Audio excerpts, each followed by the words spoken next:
we'll go around and take introductions in a second from all of the councillors, but welcome to members of the public in the public gallery. We do have some safety information, which is just if you hear a fire bell, obviously, then please calmly leave out of the door you came in on and out of the main entrance to City Hall. Turn right down the ramp, and the muster point is just by the cathedral.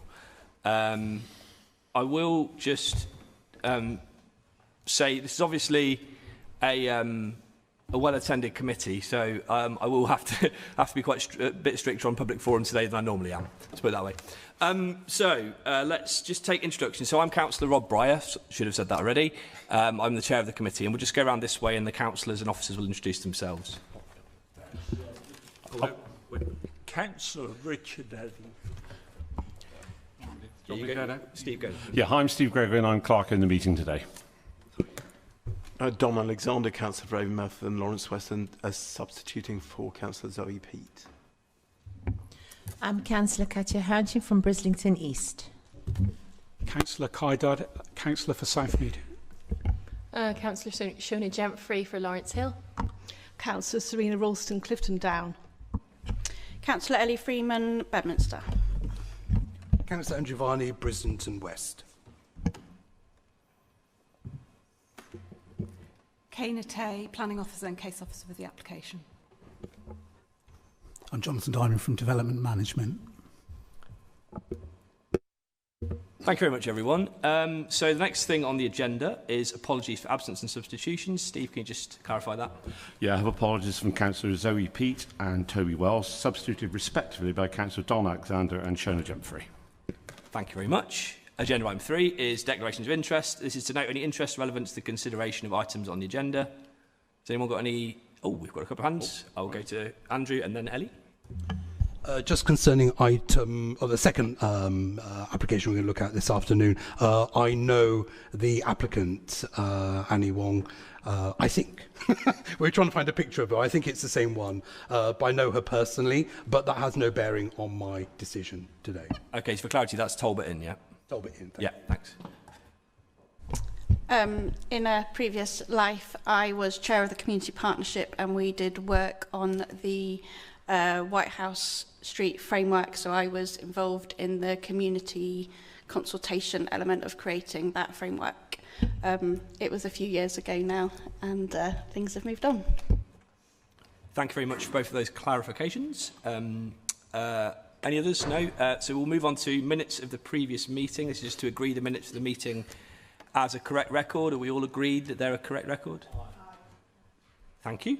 Thanks, councillors. And agenda item 5 is the action sheet. We have no outstanding actions, so I think we'll move on. Agenda item 6 is appeals. This is to note appeals lodged, imminent public inquiries and appeals awaiting decision. Has anyone got anything they want to ask about this? I actually do in this instance, which is just that I noticed that there were a couple of BT street hubs that were dismissed, but then there were a couple that weren't. Well, actually, I think all of them pretty much were dismissed in this round by the inspector. I was just wondering why the sort of Clifton ones, there's some that were BT Street hubs and 75-inch LCD screens, why that was allowed? Or is there a reason? Could you, give any reason for that? Yeah, so we had a number of applications that we assessed as the local planning authority in relation to installations that are known as street hubs, and these were proposed by BT. In terms of this appeal, I mean, the inspectorate in assessing the appeals that were lodged with them have considered each site on a site-by-site basis. The appeals in relation to Triangle West, there are 2 decisions there because there's a decision in relation to a full application and an application for advertisement consent. Those were refused by the planning authority under delegated powers. The reasons for the refusal related to the appearance of the installations and the impact on the character and appearance of the area, and also we raised highway safety concerns with that particular installation as well.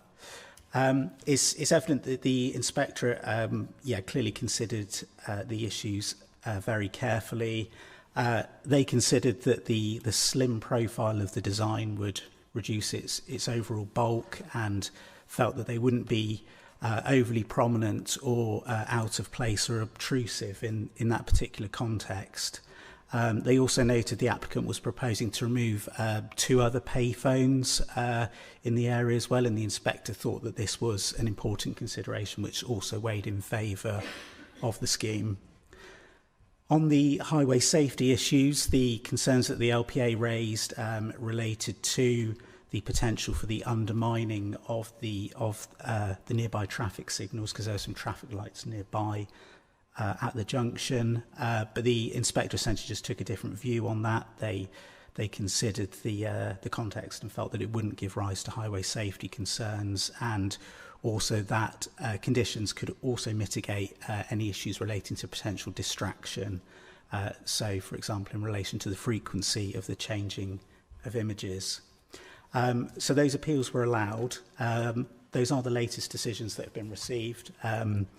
As mentioned, we have dealt with applications on a number of sites. I think it's sort of 26 in total. And I think we're still awaiting decisions in relation to 3 sites. But overall, we've had 15 sites have been dismissed and 4 have been allowed. So, yeah, we've had a reasonable success there in terms of defending those decisions. Thanks for that clarity. That's really helpful. Anything else on appeals?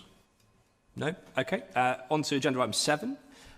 This is enforcement. This is to note recent enforcement notices, and there are 0 enforcement notices. So we are noting that, I suppose, and moving on, unless anyone has anything particular to say about that. No? Okay. So, sorry. Yes. Oh, yeah. Do you want to say something? Sorry, thank you. There was just one bit of news that I did want to share just relating to enforcement that doesn't appear on the papers because it relates to a prosecution. And this is following some action that was taken by the Planning Authority in relation to a protected tree at the King's Head, 91 Bridgewater Road, which is in the Bishopsworth ward. The action really followed a detailed investigation by the tree officer, and the matter was considered and heard at the Magistrates' Court on the 19th of January. Where the defendant pleaded guilty to willfully damaging a tree protected by a tree preservation order. So there was success there in relation to that action. Good. Thank you for sharing that. That's helpful. Brilliant. So we'll move on now to agenda item 8 is public forum. So I just want to say yes, Richard. Sorry, Chairman, perhaps you might have wanted to raise it later, but before we move to main business, perhaps Jonathan or the Chief Planner want to comment upon the very welcome re-registration of the planning services. Thanks, yeah. Would anyone like to say anything? Thank you. Yeah, well, having had to inform DCA in March 2024 that we had been de-designated, I am sort of delighted to share the news with PCA that we were formally de-designated yesterday. This is, of course, really welcome news for the authority and had been anticipated for some time. So we received that notice in writing from the Housing and Planning Minister. What this means in practical terms is that applications for non-major development now can no longer be submitted directly to the Planning Inspectorate. So those will come now to the Council as the local planning authority again in every case. We have a few final applications that are with pins that are just sort of working their way through the system. But I think really from an officer perspective, we are really grateful for the support that we've had as we've worked through the backlog of applications. This was a really challenging time. The team worked really hard and pulled together, and we're also really grateful for the messages and the celebration, the news as well that we've received. But yeah, that's behind us, and we are exceeding targets now in relation to speed of decision and have been for some time. And we're continuing the work on accelerating decision making and improving our customer satisfaction. I just said very briefly through you, Chairman, Councillor Brown's already written to us about this, and I'm sure all of us would actually wish to thank Simone, Jonathan and the team for the Herculean efforts they've made over the last 2 years. Thanks very much, Richard. Yeah, it's helpful, and sorry I missed that. Yeah, it's a good thing to bring up. Let's move on to the next item, which is public forum. So I was just going to explain how public forum works before we move on to the specific applications. We tend to take, well, we don't tend to take, we will take public forum before each item, so you won't have it all now. So I want to say that we have 30 minutes for it. Today, I think we have something like 27 statements and questions altogether, so I need to be slightly stricter on time than I usually am. So please speak for 1 minute only. Councillors have had access to all questions and statements ahead of time, so please just draw out the key points of your statement rather than reading it word for word. We will take questions when we take the relevant item, so there are some questions that relate to a specific application. We do have one set of questions that do not relate to applications we're considering today, which we'll take first, which is from George Bainbridge. Is George Bainbridge here? I didn't think that was the case. Okay, so we won't take those. And in fact, there's been a written reply to all of the questions provided, so that's available in the public domain on the council website. So we will move on to agenda item 9, which is planning and development. The first thing that we need to do is take the public forum for that. Bear with me a second. I just need to log into my computer again. And the first item is on land south of Princess Street is what we're looking at. So the first set of questions were from Councillor Lisa Stone. So Lisa, do you have any supplementary questions you'd like to ask? Yes, I have 2 supplementary questions. Thank you very much. And thank you very much for the robust answers to my questions. However, what it clearly states is that officers are literally, well, they acknowledge the impact of the views from Victoria Park, and they acknowledge the proposals that we are literally obligated to protect those views. So this is what you're answering me, and yet why is it, what my supplementary is, why is it still that you're approving this development of 23 stories? Why did you not negotiate reducing the height and density of blocks C and D? Provide a brief response to that.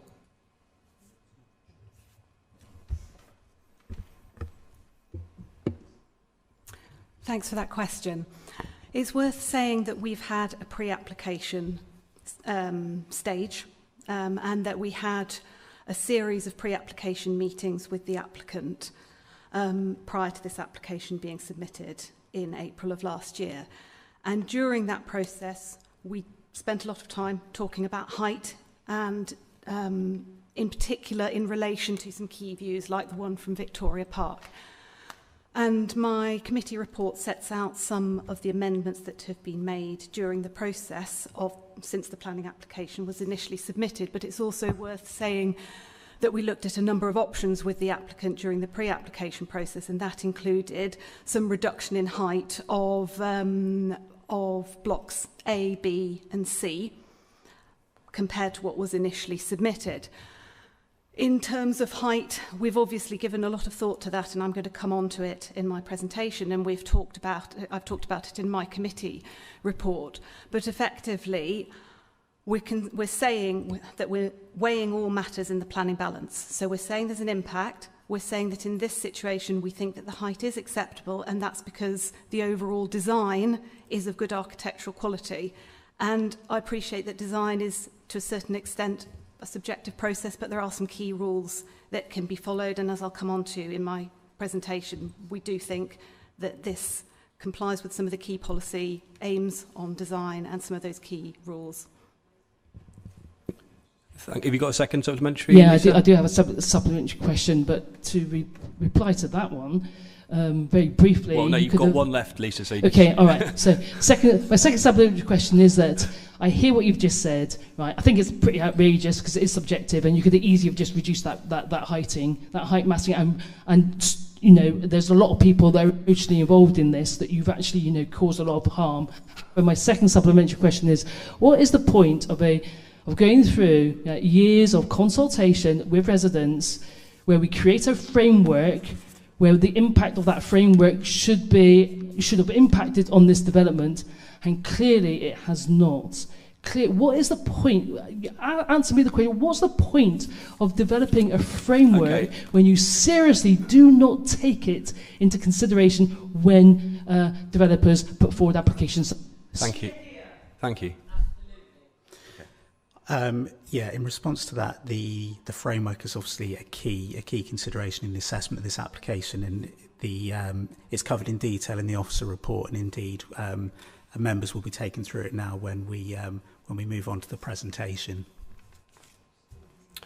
Thank you. We've got another set of questions that have been provided written answers from Suzanne Audrey. Do you have any supplementary questions to your... Yep, first supplementary question. Thank you. I asked if the councillors could be shown a picture of another view as you cross the Banana Bridge. Can I check with the councillors that they were given that picture? Yeah. And have had a chance to look at it? I mean, I think it's in the... Was it in the... No, I wanted to be sure that people actually had that. Because my question then is there anything at all, as far as I can tell, that's been done to mitigate the harm to the city skyline, which is something that is supposed to be taken into consideration? Can we just check that we've seen that view that you're talking about? Oh, it's in all documents. Yeah, I thought it was. I was just looking. Yeah, we have seen that, yes. Sorry, I have seen a lot of images in the last few days, so apologies if I don't remember exactly which ones I've seen and which ones I haven't. Yeah. Okay, if you'd like to provide a response to that question. So, did you, it was basically, it's gone.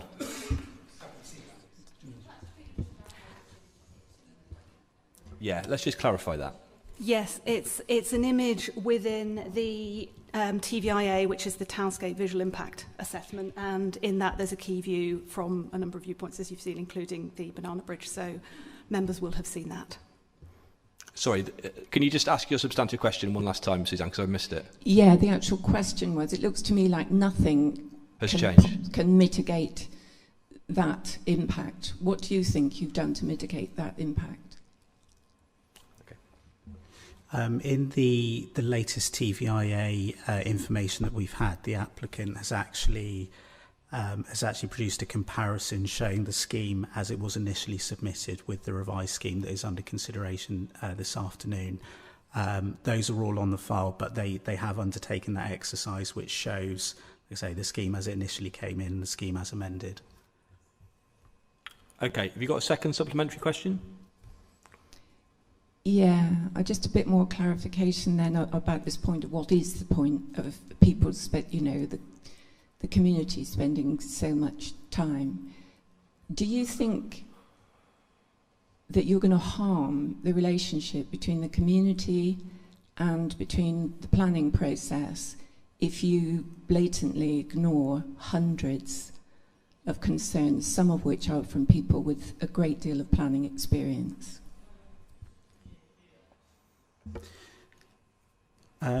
In response to that, again, as the report sets out, there have been a number of representations received in relation to this application, and those have been really carefully considered, and regard has been had to those in assessing the application and making the recommendation.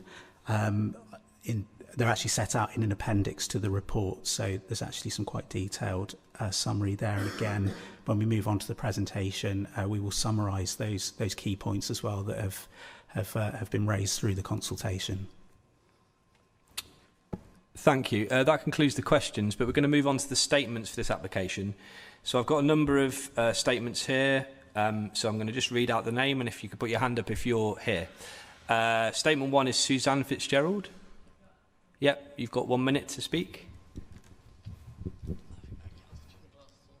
Thank you for letting me speak. I represent Victoria Park Action Group, which has 300 volunteers, more than 3,000 followers on social media, and a community that cares really deeply about our park and the whole South Bristol area it sits in at 52 acres, 10,000 visitors a year.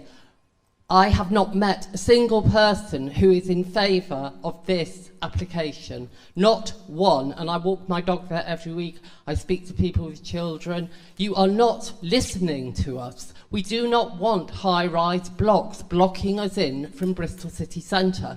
You are reducing the view of St Mary Redcliffe Church to a pathetic little speck. You are ruining our area. Thank you.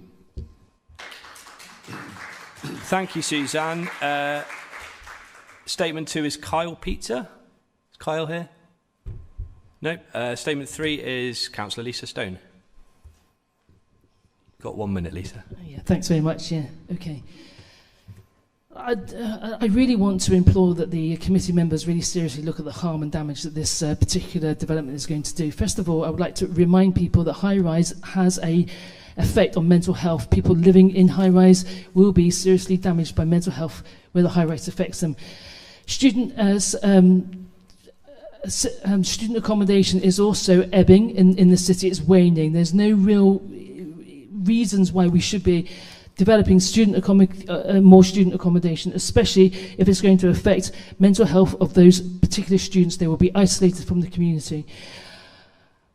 I'd like to just make sure that the committee understands that there are reasons for refusal. You know them: design, townscape and livability. The height and massing of this particular block is unacceptable. It's going to be harmful. It's not well designed. The scheme does not include livability. It can't produce daylight or sunlight and comfortability, etc. You understand the reasons. I implore you to refuse this application. Thank you, Lisa. The next statement 4 is Councillor Christine Townsend. Is Christine here? Oh, yeah. No, you can use that one. It's fine. Got 1 minute. So I'm going to speak to the school statements because I think that I can do that both as a ward councillor and as my role. St Mary Redcliffe and LPW have both objected. The overlooking is a real safeguarding issue. St Mary Redcliffe is a school of sanctuary. It serves Redcliffe largely, our most vulnerable children, but I'm going to focus on LPW. These are children by definition that have additional needs. They all have an EHCP. Some of them will be children in care. They are metres away from what will be a construction site that will go on for a number of years. I can see members of the Children and Young People's Committee on this panel. They will understand the impact of that disruption and that noise that will be ongoing during their education for Key Stage 4. It will have life-impacting trajectories on the children that are there at the time. Once it's up, there is no mitigation for ensuring that those adults that live in those high rises can't look into where they're having their education. There isn't any mitigation. Okay, thank you. Children in care, the question that needs to be asked, and for the planning officers also, is this good enough for my child?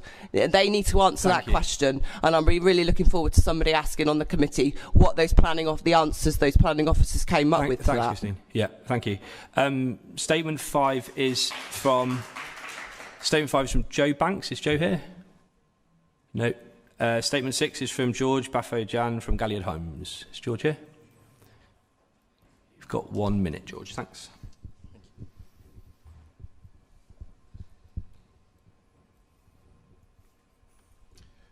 Good afternoon, councillors. The Galliard-Apsley Partnership is fully committed to Bristol, with more than 2,000 new homes built, consented or in the pipeline.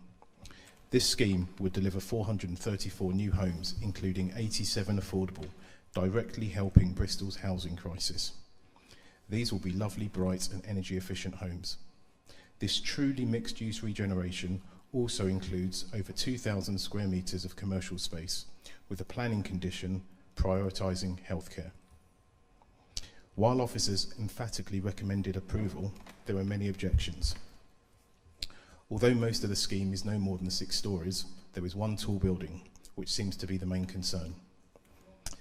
But many people enjoy living in taller buildings, and of course, other parts of Bristol already host modern, taller buildings. Without this building, there can be no affordable homes. In fact, the whole scheme would be unviable. putting over 3 million in SIL, substantial George. council tax revenues and hundreds of jobs on hold. Thank you very Thank much. Thank you. Statement 7 is from Charlotte Birchall from Savills. Got 1 minute. Good afternoon, councillors. I'd like to thank officers for their collaborative approach, which has resulted in the very best scheme for this important site. This proposal aligns with and delivers many of the aspirations of the Council's White House Street regeneration framework. It would bring homes, including affordable, a large amount of employment space, substantial new green public realm, huge investment in active travel with new segregated cycle and pedestrian routes, and is highly sustainable, including connecting to the district heat network. The scheme is supported by your conservation, design, sustainability and highways officers. There are no objections from Historic England, the Environment Agency, Network Rail or Active Travel England. The application meets the framework's guidance, including the location of the taller building and inclusion of student accommodation. This scheme would kickstart this regeneration with a fantastic mixed-use development that will set a high bar for others to follow. Thank you very much. Thank you very much. The next statement is statement 8 from Marcus Claridge from Claridge Architects. Marcus, you've got 1 minute. Afternoon, councillors, and thank you very much for allowing us to speak. I think as the lead architects on the project, I wanted to thank David and Nitin for the amount of time and energy they've spent with us in terms of design of tall buildings, in terms of protecting key ridge lines within the city, how we bring the, I suppose, the design element of the Byzantine into those schemes. And with Kana, with David and Nitin, we've spent a huge amount of time working through that. So again, we think this is an exemplar scheme for Bristol and obviously hugely support it. Thank you. Thank you very much, and for keeping to time. The next one is statement 9, which is Greta Anderson from Claridge Architects.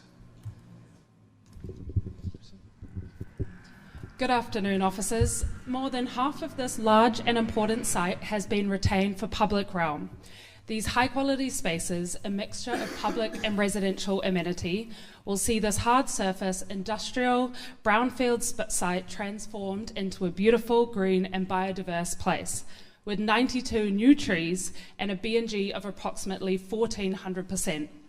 We're proposing more than 1,000 square metres of play area, more than 3,000 square metres of public open space, designed around the affordable and build-to-rent homes, and a further 1,000 square metres of landscaped amenity space for the student building. As well as ground floor landscaping, we're proposing a series of roof gardens and lots of balconies to ensure that the residents have access to private and shared outside space.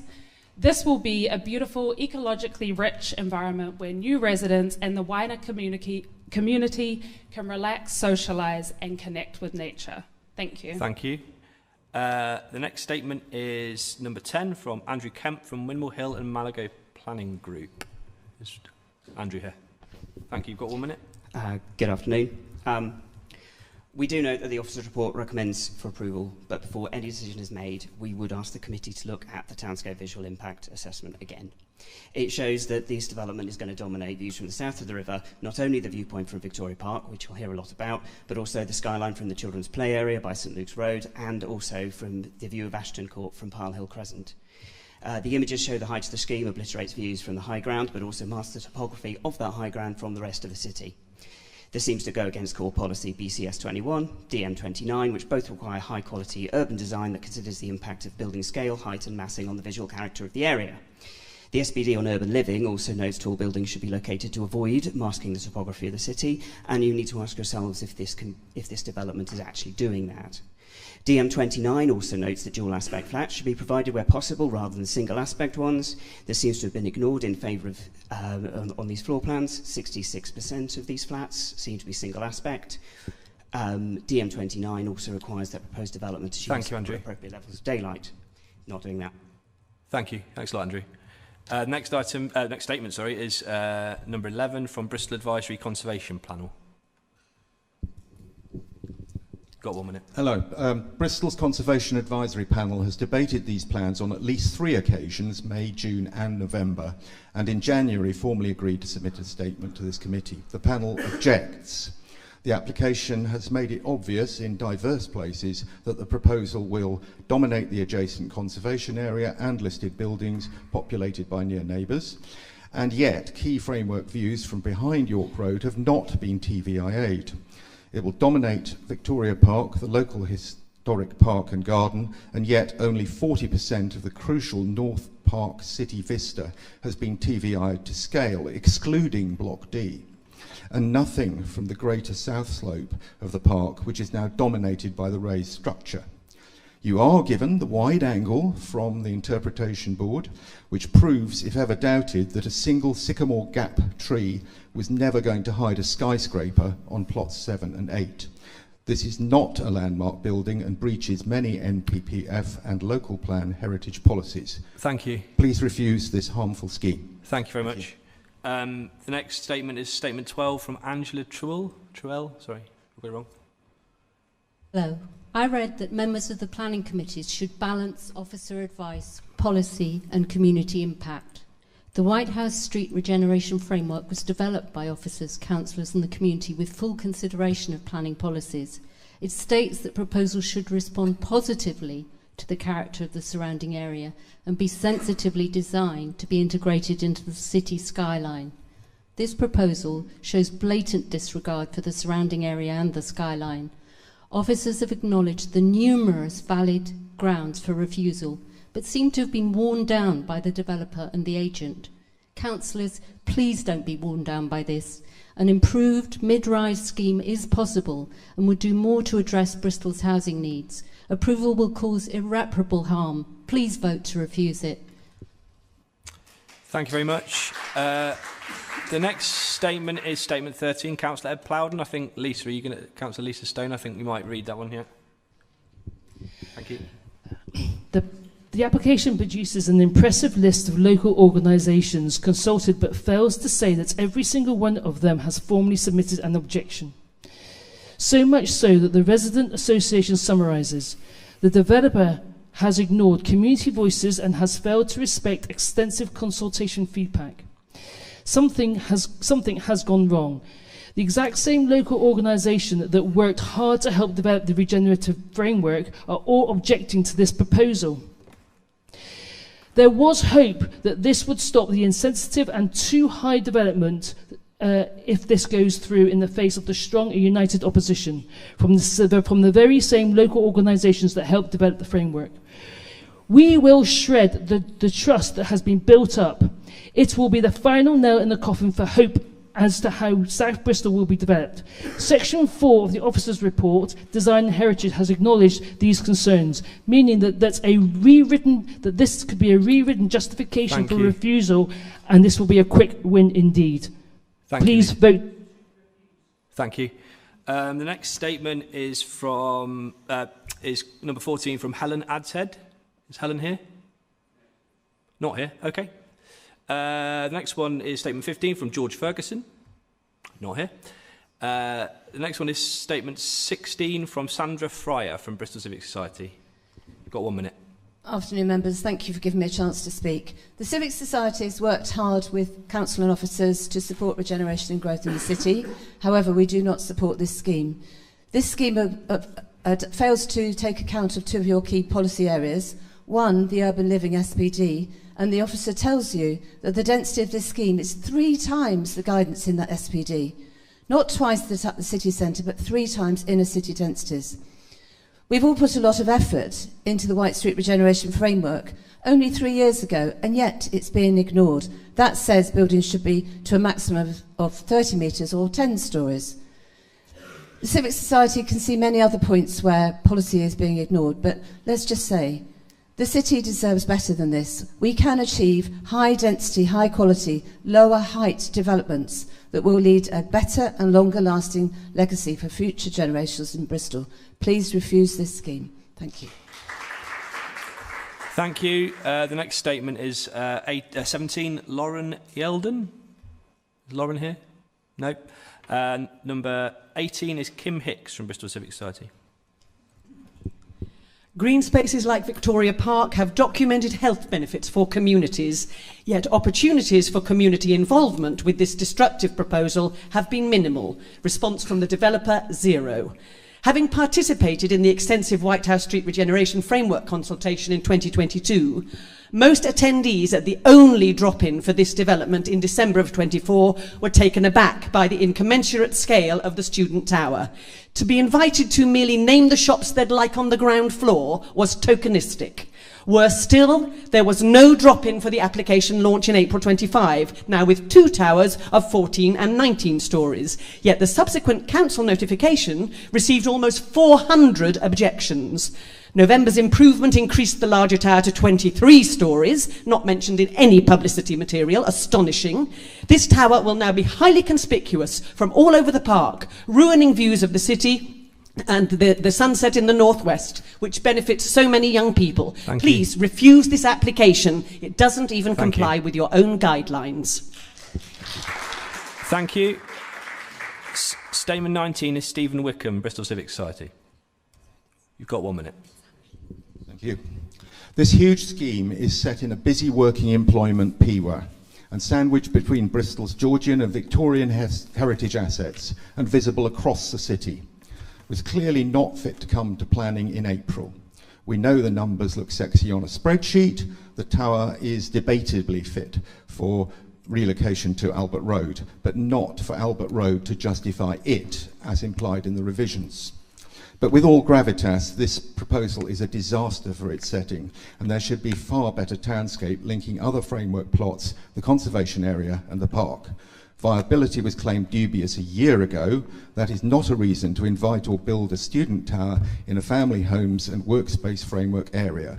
If asked who allowed this monstrosity in our park, will it be you? We hope not. Please refuse the application. Thank you. Thank you. And we do have one more statement that was in the supplementary dispatch, which was arrived late, and that's from Suzanne Audrey. Are you able to? You wanted to speak? Yep. 1 minute. I don't need to make my statement, but I just wanted to say how disappointing it is to see Richard Eddy, Councillor Richard Eddy and Councillor Alexander laughing during statements that are being made. I would have wanted a bit more respect for all the people that feel so strongly about this, and that you will listen to us. Thank you. We'll now move on to the officer presentation for this application. Thank you, everyone, for your contributions.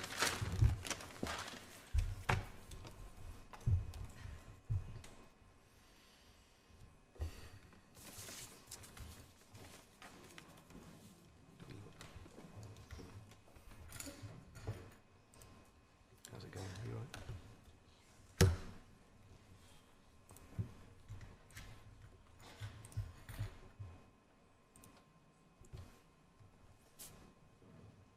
Great, thank you. Good afternoon, everyone. Thank you, Chair. This application was initially submitted in April last year and was consulted on then. And just by way of background for members, for your awareness, in November we received an amended package of plans, which we were also consulted on.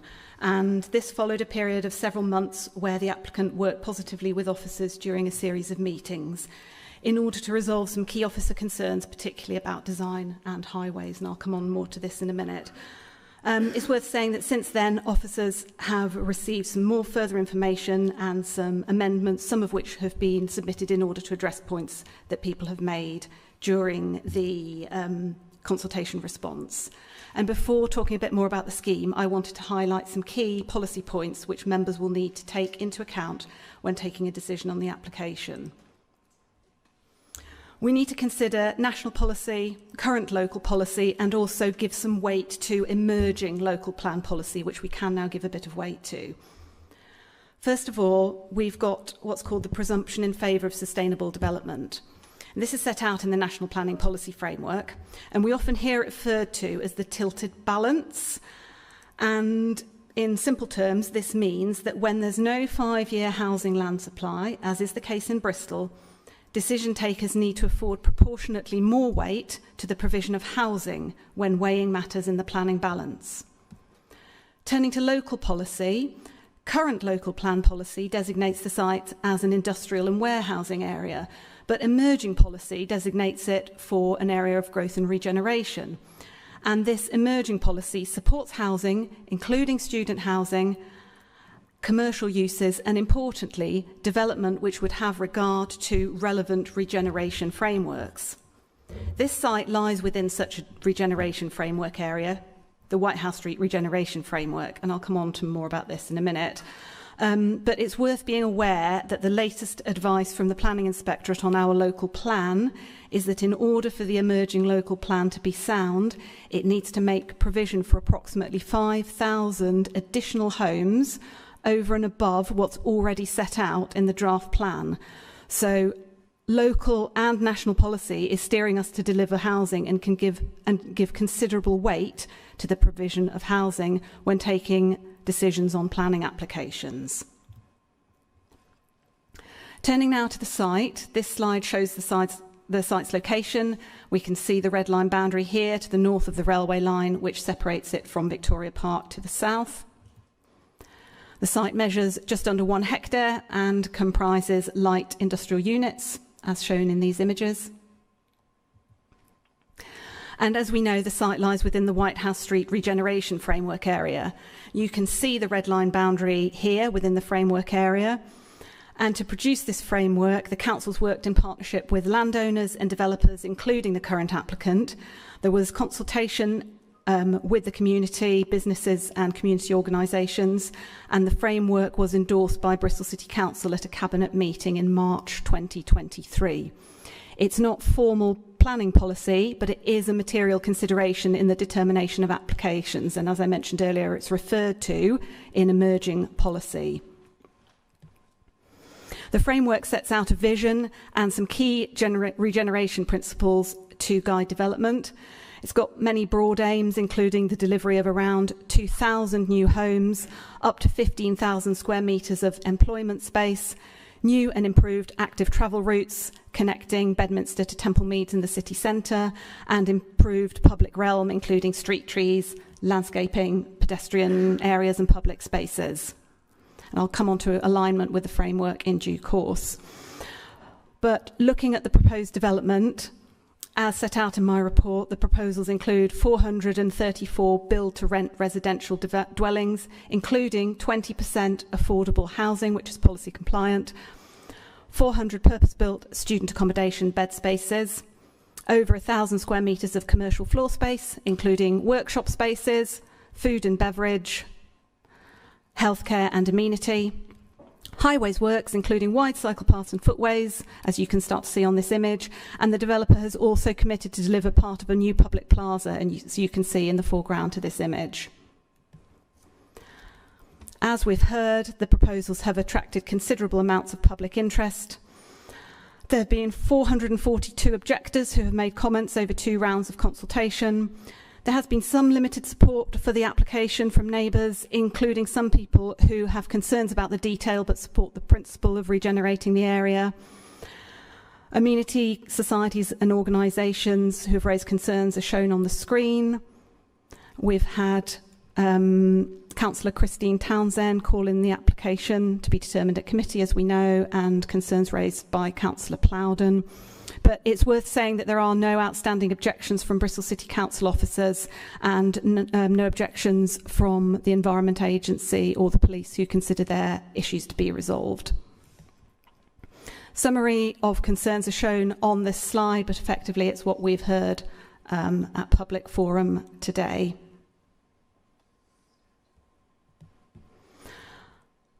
I wanted to take some of the key issues in turn and just address how they form part of the officer assessment.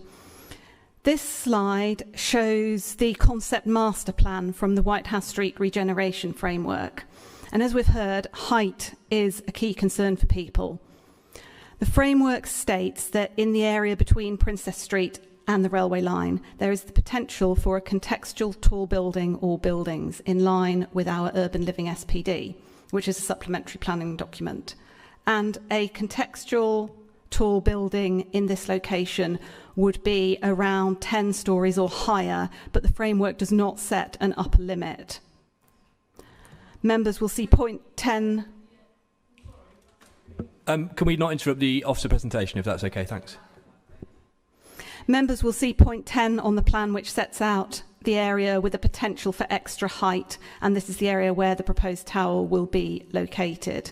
And the framework refers to how sites within the area will need to be developed in such a way that balances making an efficient use of land to deliver housing with impact on the wider townscape. This is the height and massing strategy plan from the framework, and members will see again that it highlights the area with the potential for a contextual tall building. Again, that's where the proposed tower would be located. Impacts on the view from Victoria Park is one issue that's been raised by members, by neighbours and amenity groups. And officers initially had some serious concerns about the massing and the architectural treatment of Block D, which is the tower.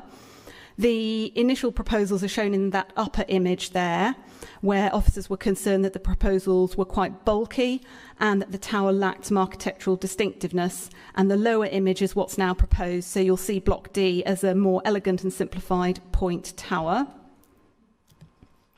This is the view from the Totterdown escarpment. Again, the initial submission is shown above and the lower images shown what's now proposed, so members can see the changes that have been made. We've got improvements to the facade treatment, and it incorporates brick banding and other details. The proposals would also be visible from a number of viewpoints throughout the city, looking at long views, including this one, which is from St Michael's Hill. This is one of the key long views considered. So members will see that the tower can be seen, but officers are of the view that it can be accepted because we're supportive of the overall architectural quality. Historic England, in their comments, have stated that the impact on this view is improved as a result of the changes made. And some objectors have raised concerns about additional viewpoints are needed to assess the impact. We have to be proportionate when considering which views to assess, and we considered that we've got enough to understand the impacts of the proposals fully. Some people have noted that Historic England's second set of comments have referred to the need for 2 more views, but we've undertaken our own analysis, and officers consider and conclude that those proposals wouldn't be seen, so we've informed Historic England of that.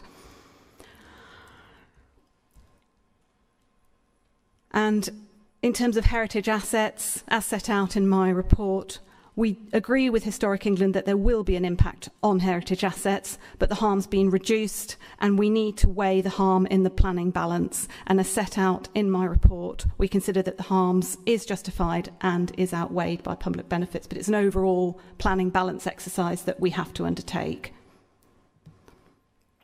These images show how the design of Block D has developed during a course of meetings with the applicant and council design officers. So you'll see the initial and proposed there.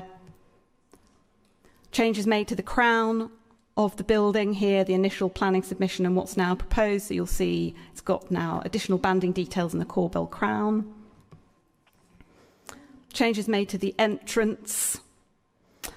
I wanted to pick up concerns made by people on the proposed density, and it's correct in saying that proposals do represent a density more than the guideline figures, but it's worth noting the guidance in our urban living SPD, and that on its own, density doesn't indicate whether a proposal is good or bad. And it's important that remembering, whilst understanding density levels is useful, ultimately it's the design outcome that's key rather than the density. So that's something we've had to take into account here. It's not completely prescriptive.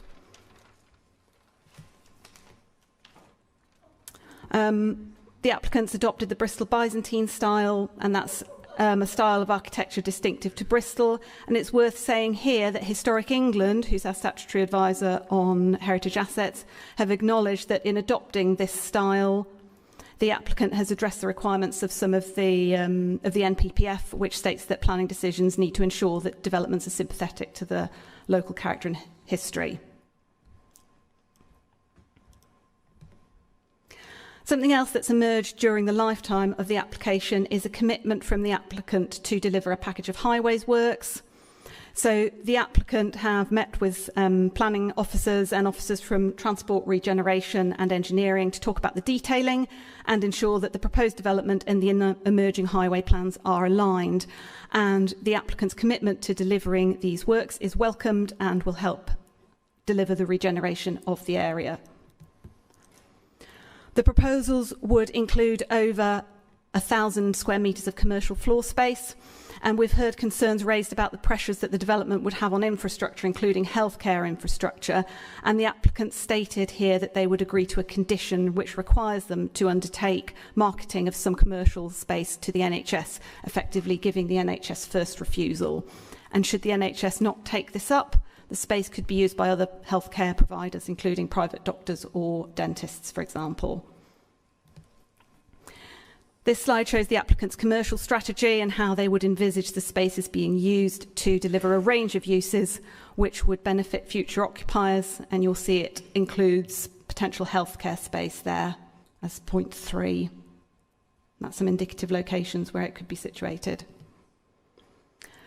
Some concerns been raised by people about the living conditions for future occupiers, including the levels of light and also quality of the proposed amenity space.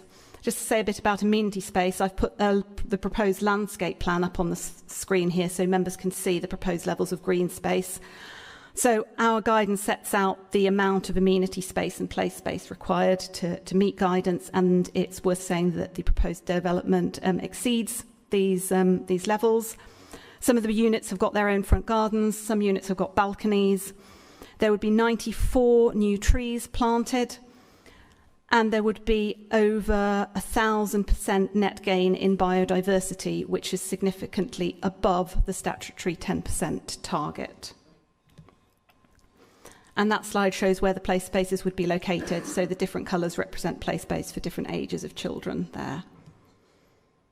These are some of the images that show some of the publicly accessible spaces. We've got the space below, between blocks A and B on the left, and between blocks C and B on the right. And this slide shows one of the proposed amenity spaces, which includes play space. So we've heard concerns about the living conditions for future occupiers.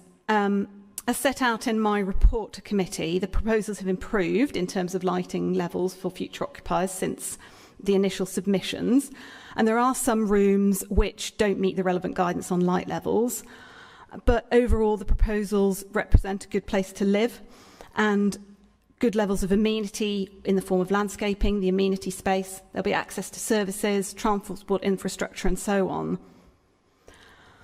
We've also heard concerns about impacts on the amenity of neighbours, including the schools in the area, including the LPW school, including construction impacts on and impacts from overlooking.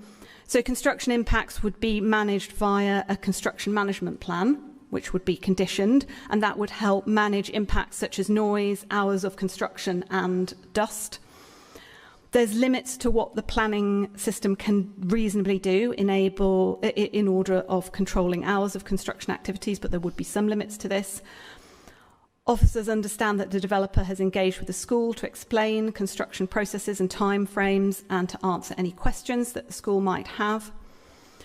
We've heard concerns about the overlooking to the school. Here we've got to consider that this is an urban area, and so we do have to take that urban context into account and consider what's usual in a city centre site. And we've heard similar concerns about the impacts on St Mary Redcliffe Primary School. Again, we do acknowledge those concerns. We've got to consider that some of these impacts aren't that unusual within schools in the city. Ultimately, without some impact, the area can't be regenerated in line with the regeneration framework and emerging local plan policy. So, turning back to the way in which the proposals align with the White House regeneration framework, I've shown this concept master plan before, but I'm going to come back to it just to highlight some key points. You'll see points 8 and 9 here set out the requirement for new cycle and pedestrian paths, and the proposals would deliver these. The proposals would be car-free, apart from some blue badge spaces. The concept master plan sets out the requirement for new public realm, including tree planting, a new plaza, and the proposals would deliver these as shown as point 17 on the plan. There would be active frontages, there would be opportunities for businesses and community use. Block D, as I've said, is located in an area labelled as being in an area for extra height. The framework sets out the expectation for major development to connect to the district heat network, which this development would do. So overall, officers consider that there's alignment with not only the broad aims of the framework, but also these very specific points on the concept master plan. So to sum up, officers welcome the engagement for the applicant and at the same time acknowledge the concerns raised by neighbours and amenity groups. The proposals are big and they will be visible and they will have an impact. At the beginning of this presentation, I gave some background to the key policies and how we have to give weight when making a decision to the provision for housing, including the 20% affordable housing that this scheme would deliver. And it's worth saying that the student accommodation also counts towards our housing target figures. Officers consider that weight needs to be given to all the benefits flowing from the proposals, including the transport infrastructure, the landscape, the biodiversity net gain, the ground floor uses, public realm infrastructure, everything that I've set out today and that we've heard from the applicant as part of public forum. Ultimately, this is an area designated for regeneration framework, and the officer assessment is that it aligns, the proposals align with the regeneration framework. It means that the nature of the area is going to change, but the change would help to deliver the regeneration benefits set out in the framework. So my committee report sets out the full planning assessment and concludes that when weighing all matters in the planning balance and with reference to the presumption in favour of sustainable development, the officer recommendation is for approval. Thank you, and I'm happy to take questions. Thank you very much. Very helpful. Lots to think about. Members, before we start on, Richard's already got his hand up, but before we start on the questions, I just want to say, if possible, let's try and do questions in blocks. So if you have 3 or 4 questions, just ask them all at one time. Obviously, leave a gap, but you can hold the floor for a little bit of time rather than coming back and forth. I think that's just going to be easier on this. Secondly, if we have conversation about conditions, we try and keep that to the end. If something naturally comes up and we want to talk about a condition that you might want to ask for, do it. But I think it's better to just talk about those at the end of our questioning, if that's okay. Okay, so Richard, you've got your hand up, so you can go first. I've got 2 questions, Chairman. The first question is naturally there were quite a number of concerns from public forum about the heights and by definition therefore the density, of course, from what is a fairly low-lying Bristol Street area.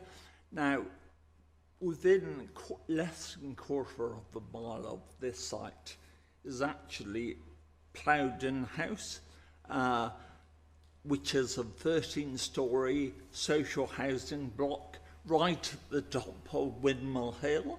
So how does that compare with this development? So the height... Yeah, I can take that. The height of Plowden House from ground to parapet is about 37.5 metres and 40 metres if you include the stair block at the top. The building sits on rising ground to add to its height. So the proposals that we've got in front of us today are higher than that, but they're situated lower down, so Plowden House is situated on higher ground. Does that answer your question? Yeah. My second question is, as you commented in your presentation, the applicant proposes to offer first refusal to the NHS for accommodation, of course. I do recall nearby site, one of the Bedminster green plots did originally propose having a GP surgery, though I believe that was dropped subsequently. Are there any current plans by the NHS to expand NHS provision locally?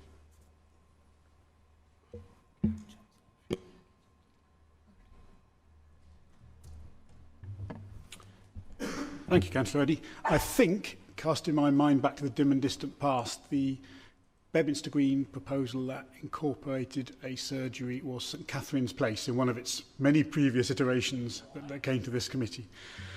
Certainly the extant scheme there at the moment that doesn't provide that. We are not aware of any direct proposals from the NHS for new provision in this part of Bristol. There are no pre-apps in as far as we're aware. There are certainly no planning applications in for new health facilities. We are aware that they are of the view that their existing health facilities are at capacity, but there is nothing in the planning framework at the moment. I'm sorry, there is nothing in the planning system at the moment seeking additional provision. So in other words, ward councillors and interested parties would be well advised to actually lobby the NHS? I don't think Jim is probably going to give an answer to that question. But you're welcome to lobby whoever you want, Richard. Andrew, you've got some questions. Thank you very much, Chair. Thank you very much for that really thorough presentation, Ken. So I had a question about the current users of the site. Obviously, it's a light industrial business site at the moment. So I'm not sure if this is relevant really to our decision this afternoon, but I'm just wondering what conversations have happened with them, and are there alternative sites that they can use for their businesses? Thank you. Yes, there's a bit of narrative about this in my committee report, but just to expand on that, our regeneration colleagues have spent a lot of time with the existing businesses and talked to them all individually, advised that this is an area designated for regeneration, and advise them on timescales and what's going to happen. So the existing businesses have had plenty of time to become aware of the proposals and to make provision for alternative accommodation. Thank you very much. And I also had a question about the school, the Learning Partnership West School. And obviously noise will be quite impactful for the children there. I'm just wondering, I know you mentioned you didn't want to talk about conditions at this point, Rob, but I'm just wondering if, within the construction management plan, we could say something like, piling, which I'm not a construction expert, but I imagine that's quite noisy, that piling could only take place sort of outside school time or, during half term, for example, so it doesn't impact children, their education.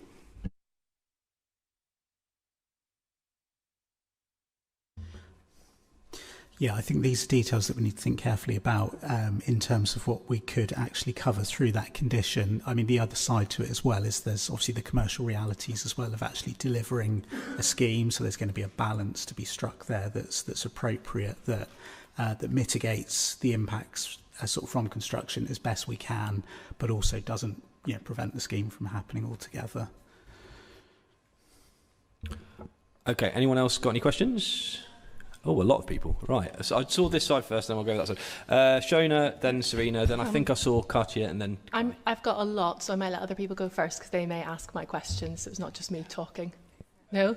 No, just go for it. Okay, Fine. all right, sorry. I've got 8 questions. So, firstly, I wondered whether we could go back and look at the play spaces in further detail, because on that presentation we went through it very quickly and it wasn't actually clear what's going to be available and for what age group.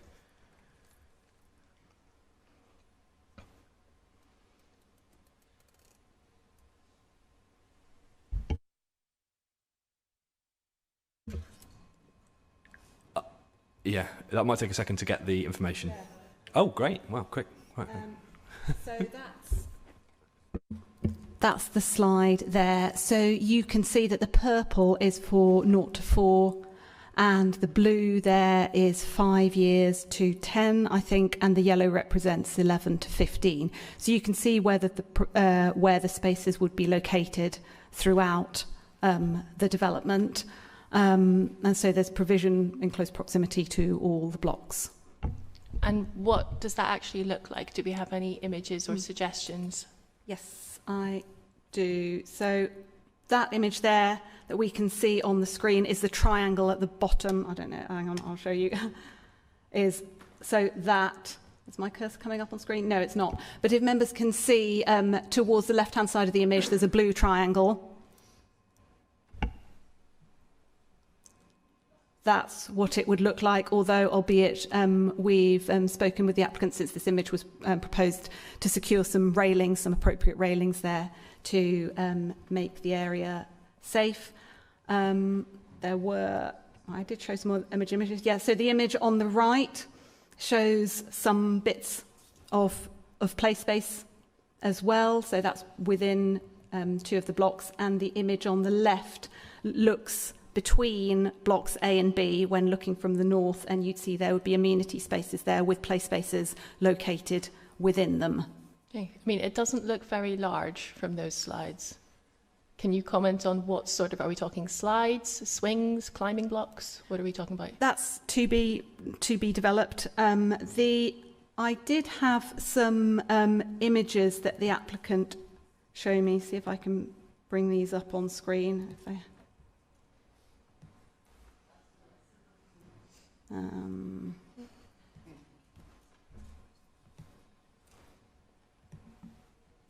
one.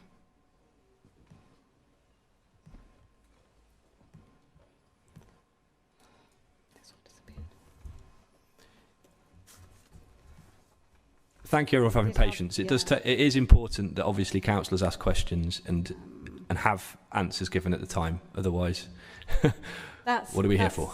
That's another one of the images. That's the courtyard space between blocks. That's within block C. So is that next to parking? It looks like. That's some disabled parking there in the foreground, but again, we've discussed boundary treatments with the applicant since that image was proposed, and so we can put in some suitable boundary treatment. That would be for the older age groups. That's for the 11 to 15. Okay, and that looks quite overlooked. Age group. Okay. Yeah. Okay. My second question was about the affordable housing. I think I read that all the affordable housing is planned to be within one block. What are your thoughts around the risk of sort of segregation? All the affordable housing would be within Block A, but Block A would not only contain affordable housing, so it would also cover other build to rent that's not affordable housing within there. So it would be, in terms of its appearance, it would be tenure blind. Okay, thank you. In terms of the police, so the report said at the time of writing that they hadn't responded to the updates, but I think in the presentation you said that they consider their concerns to be resolved. So can you elaborate a bit on what happened? Yes, that was, I think I put it on the amendment sheet because we received the police's comments final comments after I drafted my committee report. The police raised some concerns about crime and antisocial behaviour, and we've had, since that objection was received, we received additional information from the applicant giving some ideas as to how some of those issues could be resolved. And one of the issues discussed was in relation to the south of the site. Again, see if I can bring something up on screen. So that's the site plan. This area, this site here, this space here was of particular concern to the police, nuisance vehicles travelling down here and how that space would be used.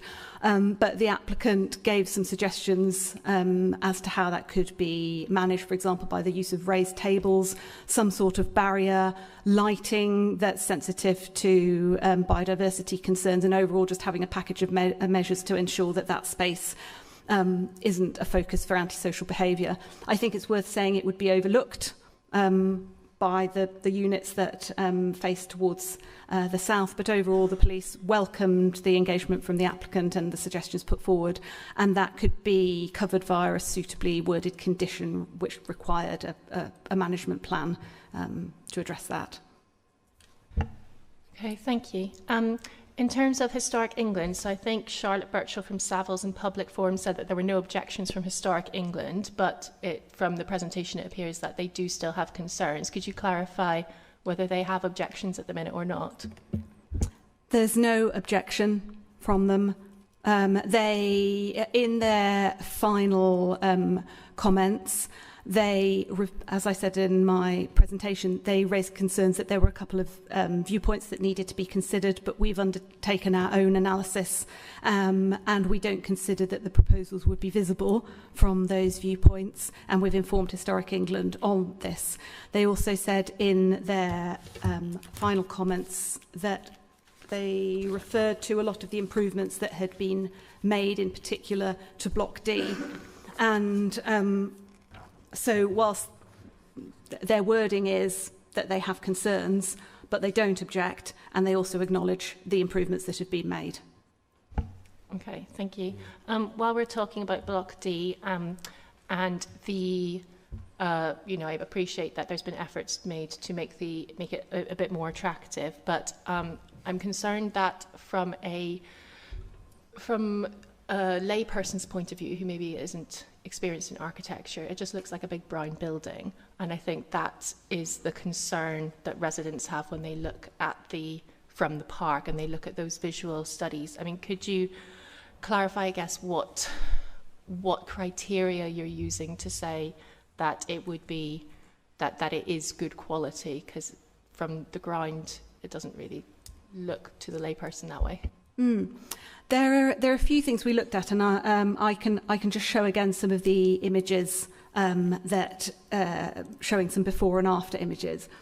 One thing that's important when considering design, and this is set out in our urban living SPD, is the importance of having a defined top, middle and bottom to a building. And the slide that's on screen again, which I showed earlier, shows the initial planning submission and what's now proposed and the changes that have been made to the crown of the building.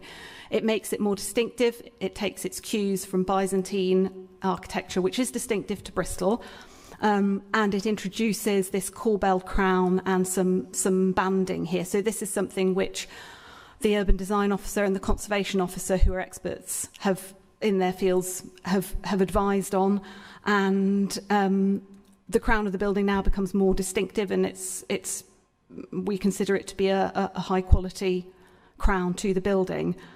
Again, we have this improved entrance, and again we work with the applicant to increase the height of the entrance so it becomes a clear base to the site. And it helps to create an entrance. There's a colonnade effect. The general entrance has been. Lisa, can you please not call out while someone's talking? I'm sorry. It's not time for that now. We've had public forum.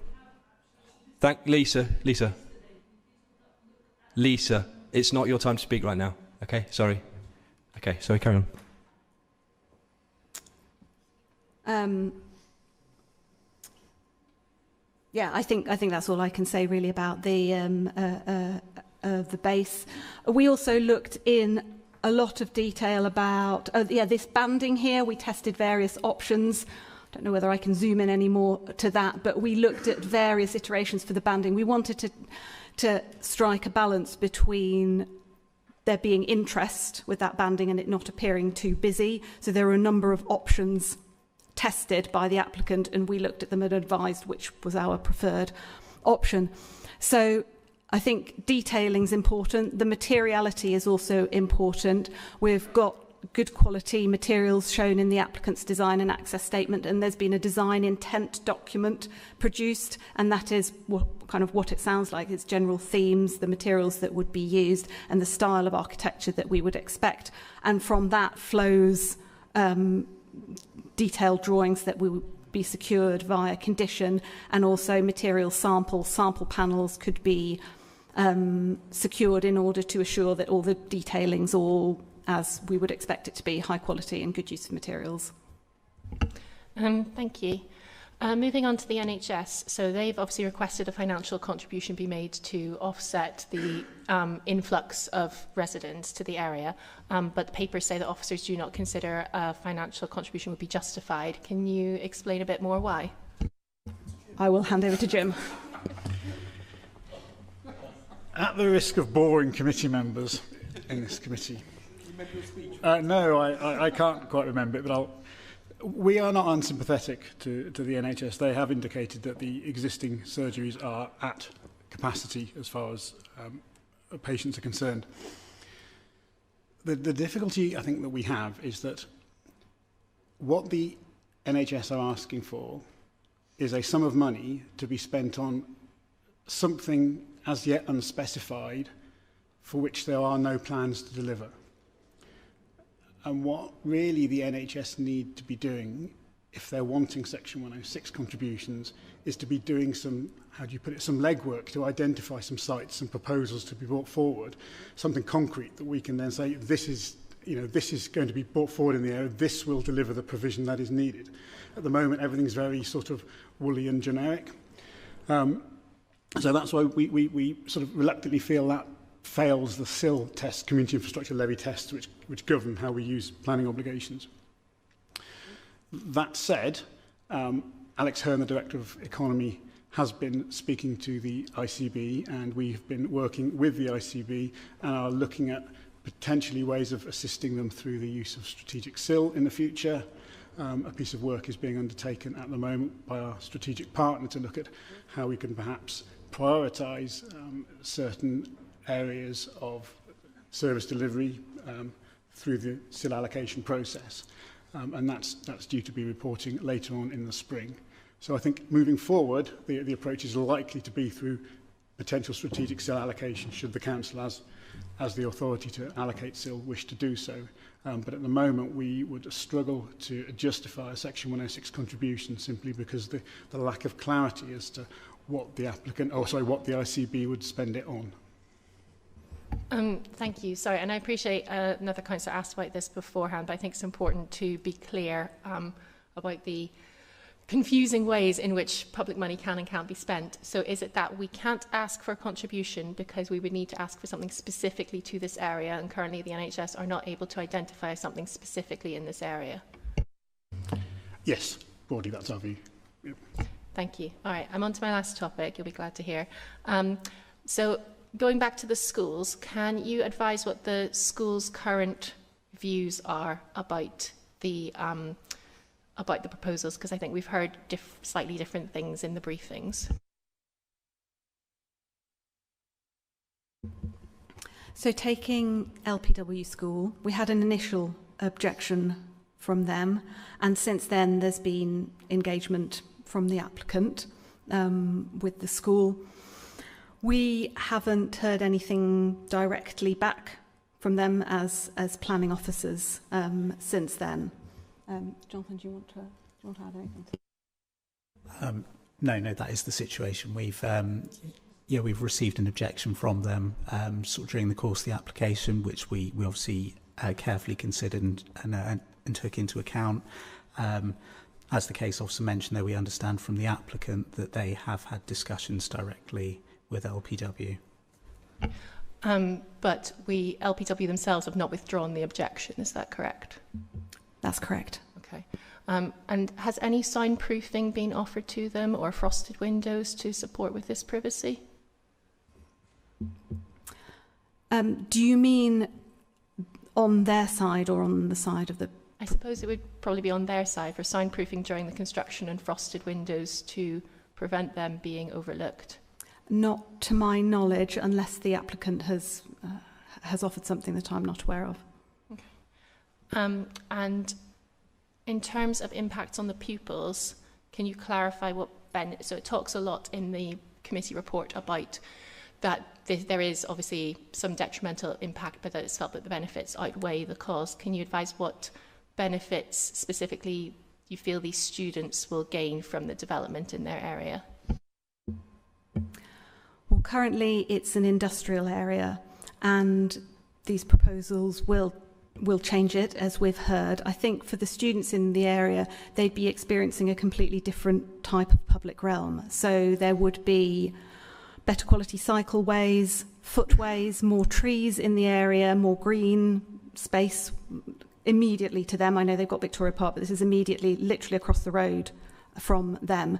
So their experience of travelling to school or to and from school would be changed in that respect.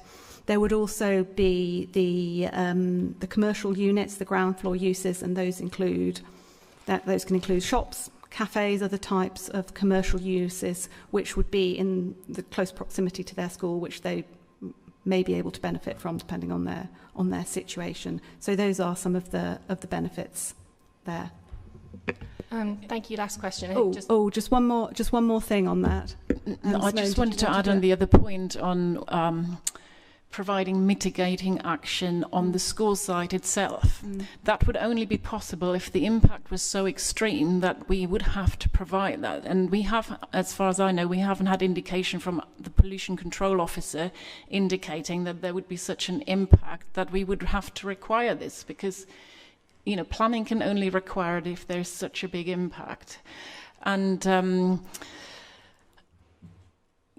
I don't think, the key point is what you've made, Kana, during your presentation, that this is in an urban setting, therefore the type of, and the distance to the school as well is such that it just does not exceed that threshold to make that requirement.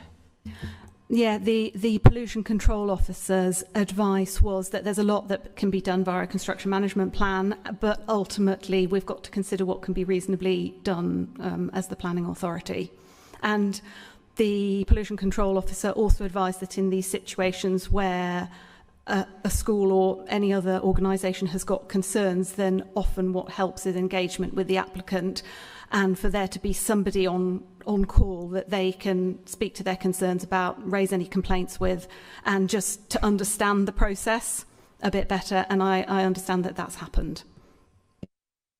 Okay, thank you. A final question. So I think I am a member of the Children and Young People's Committee, and I think we are trying to put children in care as the centre of what we do as a council, because we are all corporate parents. And one thing that we did in the committee last year was to approve care experience as a protected characteristic. And I just wanted to check whether that had been taken into consideration during the equality assessment, people who have been in the care system, because a lot of the children who are in the LPW will have been or are in the care system.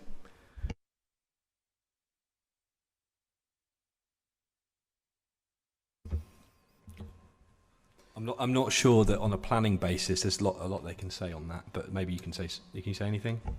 It's just because the equality assessment on page 38 lists loads of other protected characteristics, but I couldn't see care experience in there.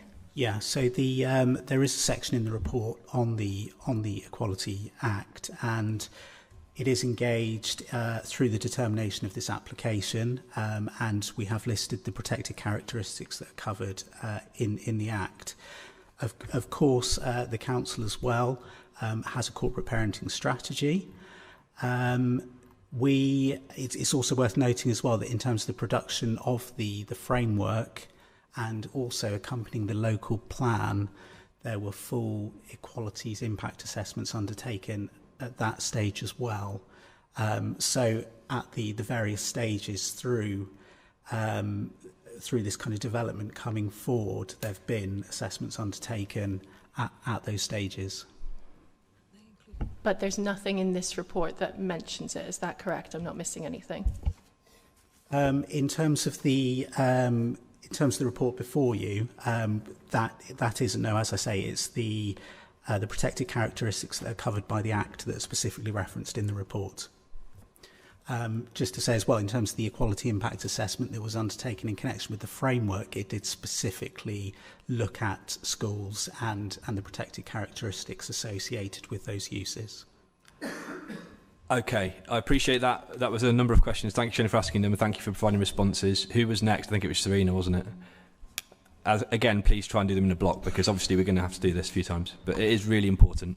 I'll try and wrap mine up more quickly, and thanks, Shona, for asking those very comprehensive questions. So it covered some of my points as well.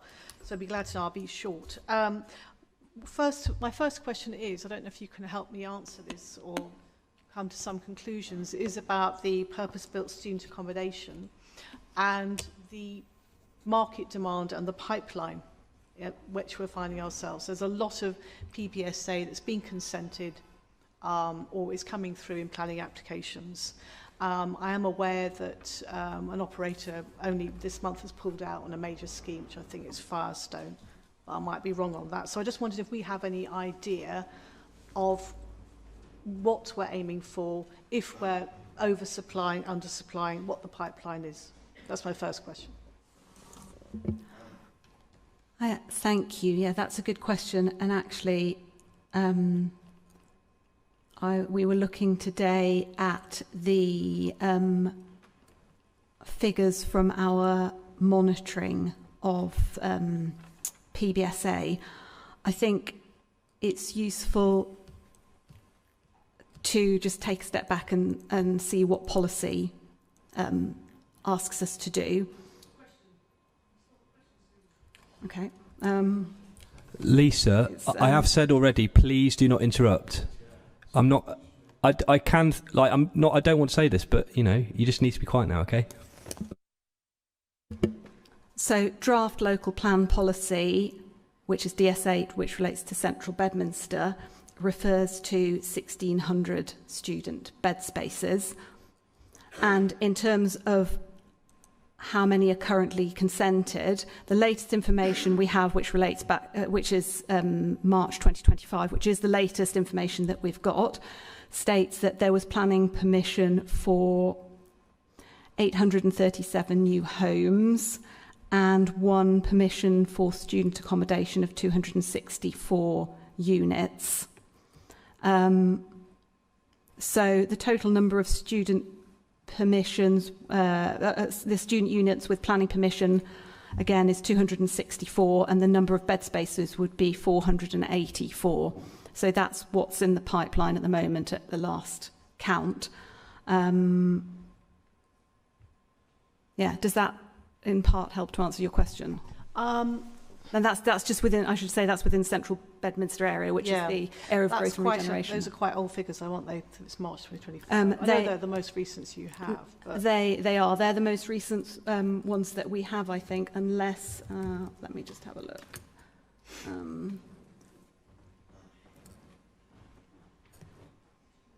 Things that we're aware of. While Kano is looking for the numbers, can I just say as well, it's only of very limited relevance in planning terms, because it's not for us to second guess whether or not there is really a need. I think we need to start from the place of, you know, this is what's for us, and it wouldn't be brought forward if there wasn't an expectation that there's a need and it will be built. Okay, thanks. Carry on. My comment on that is there may well be a burst in the student accommodation market, burst in that bubble. That's what I'm rather concerned about, that there'll be an oversupply and then we'll be left with... Have you got another question, Serena? So my question, sorry, just to move on quickly. I was interested in if we have any ideas about net loss of jobs or job gain through the scheme. So we've got loss of warehouse, industrial space, but we've also got a gain in some employment space, and how that would balance out.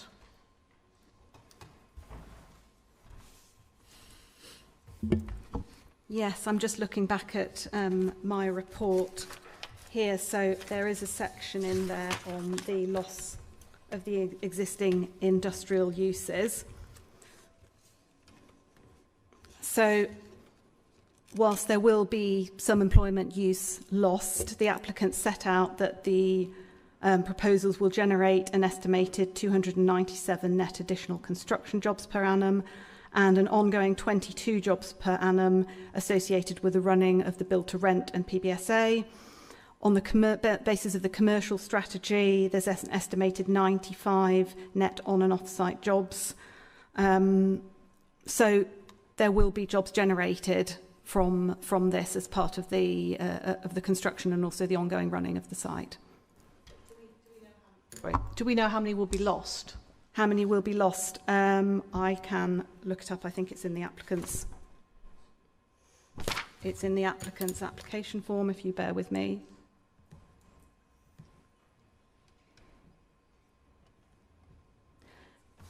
Can we come back to that? It just might take me a minute to look it up. Yeah, let's come back to that. Have you got another question? Okay. Could you put your microphone on? Could you put your microphone on? My other question was about the impact on retail. So I was interested to know, there is just some discussion of this, I think, in the committee report, how the proposed new retail is classified. Is it outer urban area, and whether the sequential tests will be made, what the impacts would be on local town centres such as Bedminster if you have an oversupply? Yes, so the applicant sets out their proposed commercial strategy. We have to consider both emerging and existing local policy. So we've got existing local plan uses on town centre uses, and these and the NPPF set out a sequential approach. So as to whether the current proposals are edge of centre or town centre, the closest boundary is within 300 metres of Bedminster Parade, but the elements of site further to the east are more than 300 metres away from the town centre boundary. So it's part edge of centre and part out of centre. So we've looked at the sizes of the units, and they're all on the smaller side, so they're all with under 200 metres squared. And that helps to ensure that we don't get some big retail unit coming forward, and it's more along the smaller size. Okay, thank you. And then just one more question. So this is about council's statutory duty under the Planning and Listed Buildings and Conservation Area Act to protect viewpoints. Heritage viewpoints and the like. So I'm just wondering, do these proposals enable us to do that? So it's my concern here that we as councillors, as members on this committee, have a statutory duty to ensure that those viewpoints are protected. It's just on your previous question, I've just heard from Jim, thank you Jim, that there'll be 88 jobs lost. So in terms of your second question about the viewpoints, I think it's worth clarifying that we have a statutory duty to consider heritage assets and the impacts on those, but there's no current statutory duty to protect views, and the situation is different in Bristol compared to in London, where there is, I think there's more of a legal framework for specifically protecting views. So the statutory duty, and I'll just read it out because it's just quite useful to hear the whole wording.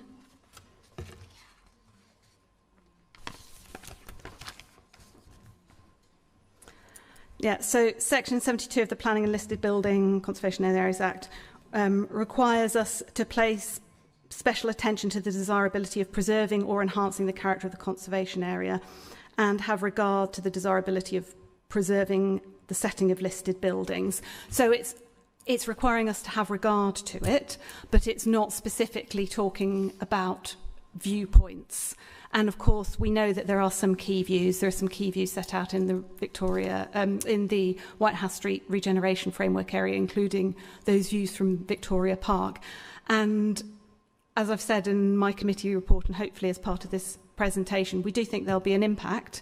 We acknowledge this, but the impacts have to be weighed in the planning balance amongst all the other areas of the benefits that the scheme brings. And ultimately, it's an area that's designated for regeneration. So we've got the regeneration framework, and we accept that there will be some impact, but we have to weigh that in the planning balance. Okay, thank you. Who was next? Was it Kai or Katja? Katja, then Kai. Okay, thank you. Okay, thank you for that. I've only, now I've just lost my question. I've only really got one question, and it's got to do with the density of the proposed buildings. The concern is that they said that there would be, I think you said, I can't remember the exact one, but eventually this particular development is going to be 3 times the amount of the proposed density. Is there somewhere where you could tell us in Bristol where we have that high density already? I know it's a difficult question. but it might give us an idea of what it's like. Yeah, in terms of the new local plan, there are suggested minimum densities. So, for example, a more intensive development within Bristol city centre. There's a suggested minimum density there of 200 dwellings per hectare. We've assessed the scheme as being approximately 380 dwellings per hectare. So this scheme, and that's covered within the committee report. But I think there's something else just worth mentioning in relation to this point, and that's a recent ministerial statement as well around development that's close to train stations. And we have a site here that's in reasonable proximity to the Bedminster train station and also to Temple Meads. And that talks about basically development that's of the right quality and density, but it essentially promotes unleashing development around rail stations. Is actually referenced within the statement, and it's about basically sort of maximising densities in these highly sustainable locations. Okay. That was one of the things. So we don't really have that density in Bristol yet. 380 hectares per. I mean, off the top of my head, I can't kind of think of a specific development that may have a density of that. I know it's a difficult but question, certainly, you know, we've seen some schemes coming forward that are dense, that are making efficient use of land, which is exactly what we want to see in order to achieve our housing targets. Okay. That's really the only question I had. The others were all remarks, so I'll leave them for that. Thank you. Kai, go ahead.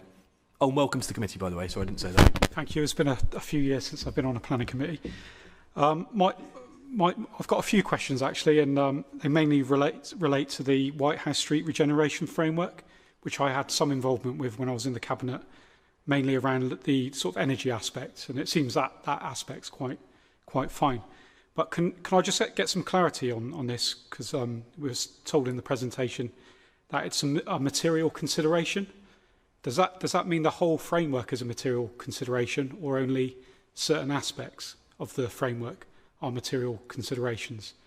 So I'm a little bit confused about what is meant by that in reference to the framework, and how much weight we should give to that over other aspects. Is it something that's defendable at appeal, for example? But hopefully you can give me a bit of clarity on that. Yeah, so the framework is certainly a material consideration. It's a formally adopted framework by the council. However, it isn't planning policy. So the starting point for the committee's decision will be to consider the scheme against the development plan, and unless material considerations indicate otherwise. What we have in this situation as well is an emerging local plan. And the case officer referenced the allocation there in relation to the growth and regeneration area. So we have a framework that has been adopted and is a material consideration, but we also have emerging policy that is close to adoption, that actually cements that as part of the suite of planning policy that we have. So obviously many public statements have kind of referenced this framework. So are you saying that other policy that's emerging kind of supersedes the validity of what's in the framework, or is it still valid? Or are you talking about the emerging local plan particularly? I'm just because I'm going to come on to because obviously height's referenced in the framework, and obviously that's the biggest issue, and obviously it references generally is up to 8 stories, but then as you mentioned, it references there's a potential for a building taller than 10 stories. So I've got another question related to that. Is there a reason it's 10 stories and not 20 stories? Because obviously what's coming forward here is obviously a lot higher than 10 stories. So is there a reason that that minimum figure of 10 was included in there, and say not 20, for example? Just out of interest. I don't know about the detail of that. That was before my time, and maybe others, while I give you answer the rest of the question, can think about that. The key thing I would say as well, the environment, the economic environment has changed quite a lot since the framework was adopted, and that is certainly something, so in terms of viability, that is something that in addition we have to take into consideration as well, and that is certainly one of the key drivers why it may have been considered at the time that something lower may be feasible, but what is pushing up, and certainly, you know, with the changes in the fire building regulations, that those sort of things have changed the context within which we need to see this. It nevertheless is still, it is a material consideration. How much weight to attach to it is for the decision maker. I think the officers are absolutely right in that this scheme is in line with the regeneration framework, because, you know, looking across it, it certainly does most of the things it is asking, the framework is asking for. And certainly, if Council refused this, and we took, because he asked about defensibility at appeal, we would have no leg to stand on trying to defend an appeal, because the policy and the regen framework and everything is so strongly in support of the application. Okay. So I've probably got a different understanding of like a material consideration in my head then. Can I just ask? I think you used the terminology. It might be suitable for a tall building where it's of exceptional merit, or some words like that. I can't remember the exact words you used.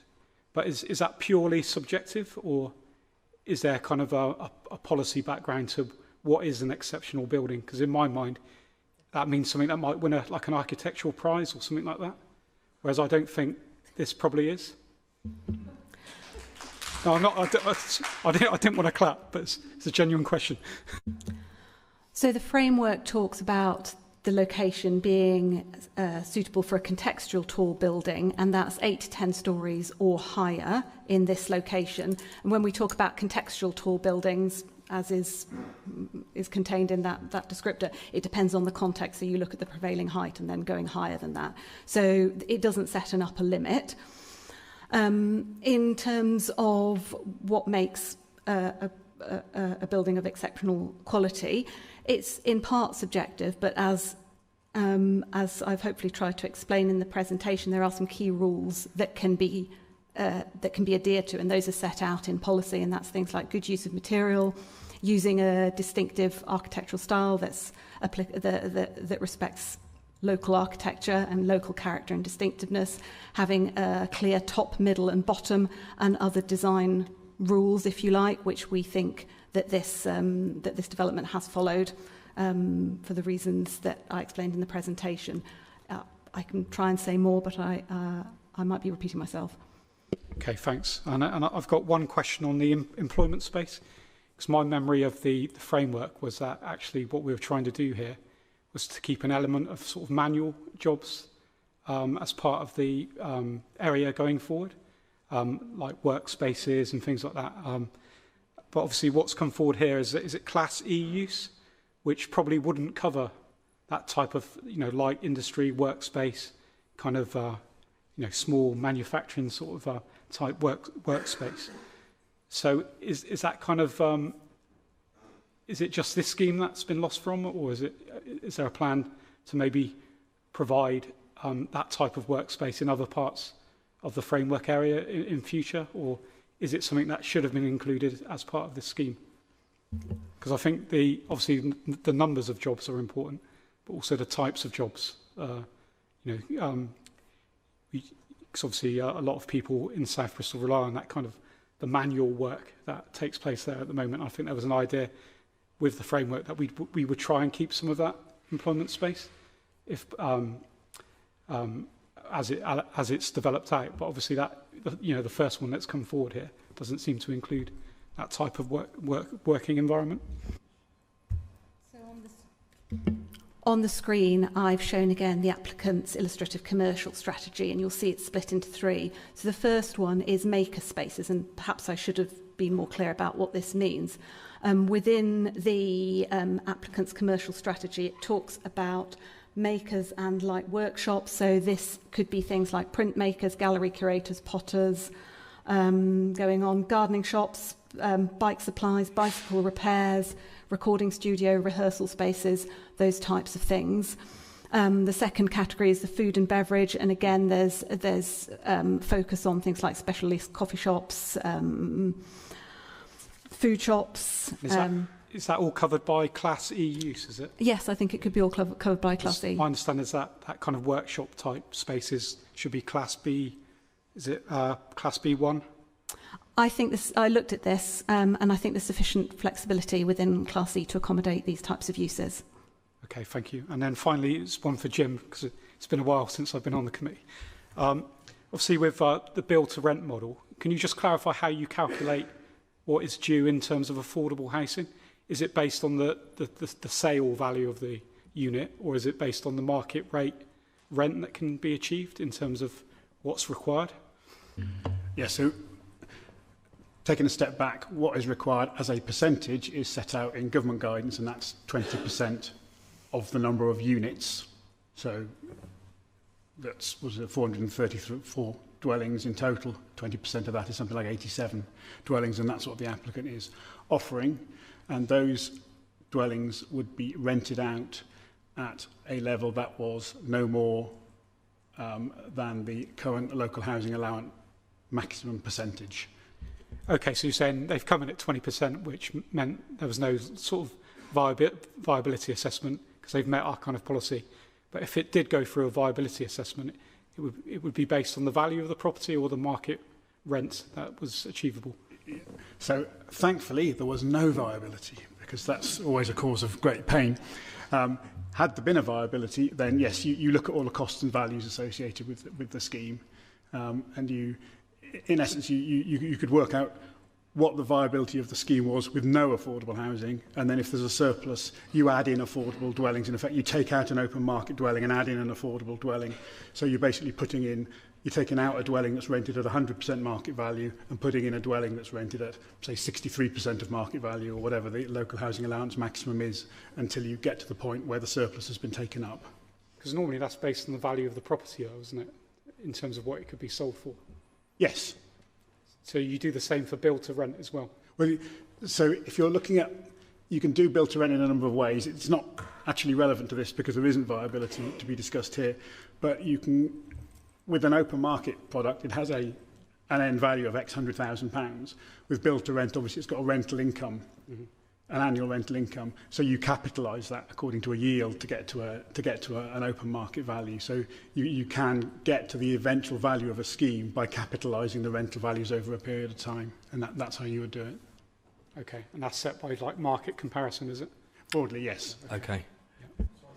That's interesting, in-depth conversation. Thank you. Anyone got any other questions? Okay, Ellie's got a question. Don, you look like you're about to put your hand up. Go on, Ellie, go first. Yeah. Okay, I've got a few. Sorry, not as many as Shona. I wanted to ask a bit more about the height. I think Kai sort of did ask. You've had a bit of that discussion, but in the framework, it talks about contextual tall buildings, and it talks about buildings that are more than 2 times the prevailing height in areas of varied height. That feels like it's the sort of highest that we could go, and I think that's what people are struggling with, is this idea that the prevailing 2 times the prevailing height of buildings isn't as much as 25 stories. Could you just explain a bit more about that, about how we've got to where we've got to, given that that was what was set out in the framework?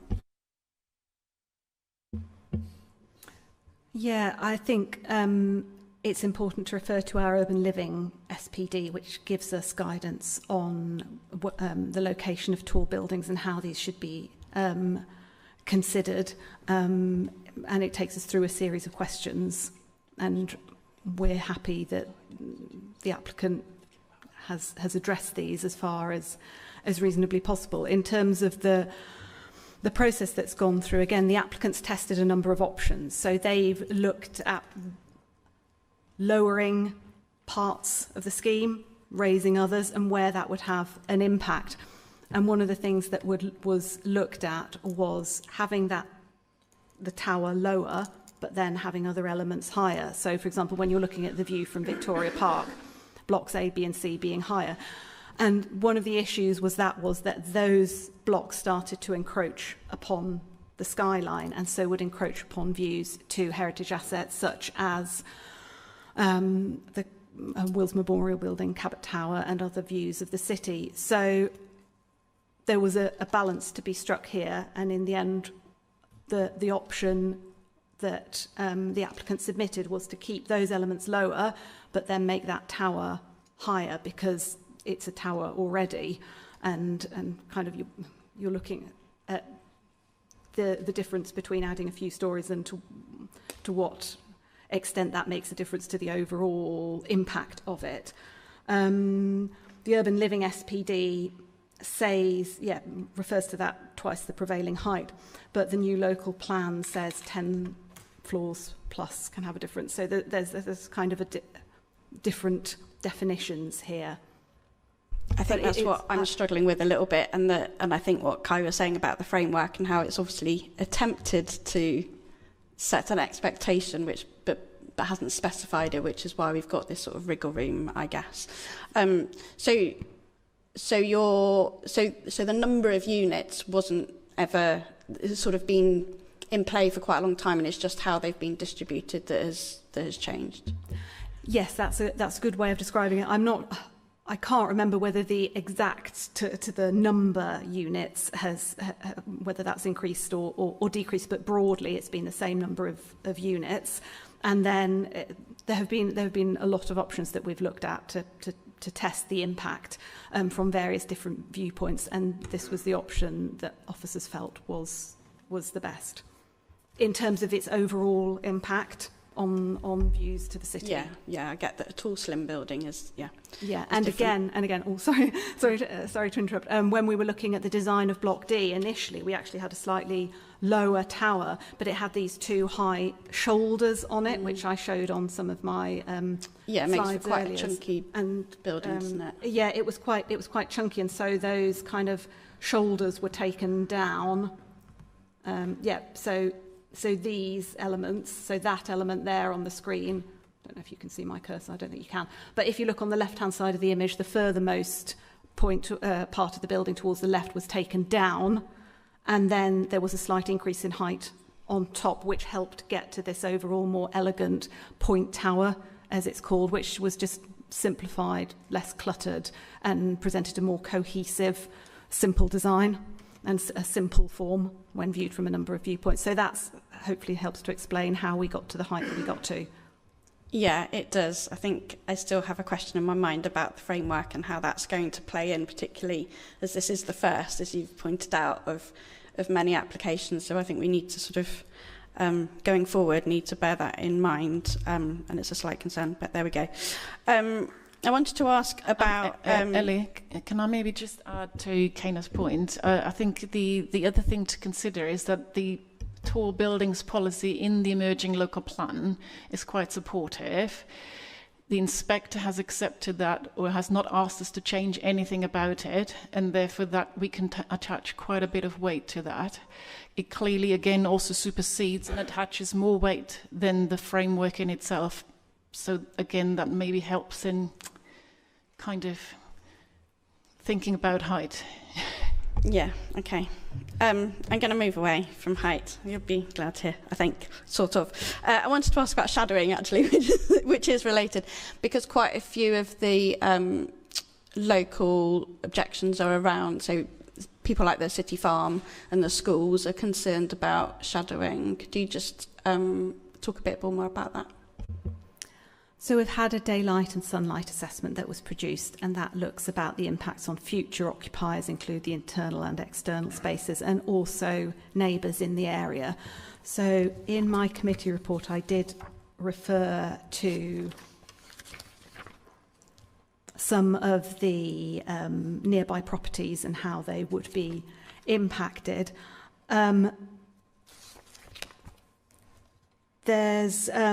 There's one property which is on Sargent Street, which is very close to the border of the site, which would have some impacts in terms of one of its windows there would be impacted. And we've also had, but those people haven't objected as far as I know.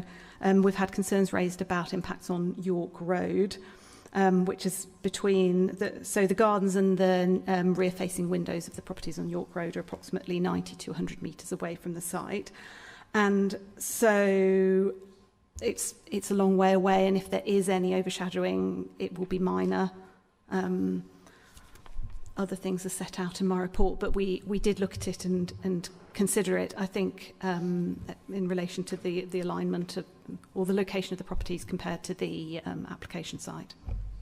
Thanks. I think that's reassuring. I just think it's worth bringing these things out because that has sort of been quite strong in a lot of the concerns. I also wanted to ask about the lights in the rooms. I think you've said that it does, on balance, you think that it's acceptable, but there was a figure somewhere that showed there's quite a significant number of the rooms are below what we would aspire to. Could you just elaborate on that? And again, I know that it's all in there, but it's just useful to sort of bring this out. No, absolutely. And again, this is something that we talked about with the applicant and asked them to make changes because we were concerned about the initial proposals that were submitted. So in terms of light levels, 80% of the rooms would now comply with the BRE guidance for daylight. And in terms of sunlight, 45% of the rooms meet the BRE guidance for sunlight. But I think it's worth saying, looking at what the developer's assessment has said, which is that all rooms, regardless of the orientation, should be included in the assessment. And due to the constraints of the site, a large proportion of the rooms will face east, west and north and have their exposure to direct sunlight limited by their orientation. So unless you have all your rooms facing south, it's very difficult to comply with those levels just in practice. But again, the developers sought to minimise north-facing rooms as far as possible. And as part of the discussion that we had with the applicant, particularly in Block A, which is where the affordable units would be positioned, there were quite a lot of room improvements made to just the orientation of some of those rooms and which windows serving which rooms faced out onto the green space. For example, now more living room, kitchen, dining rooms face out because those rooms are considered to be more important in light than, for example, bedrooms.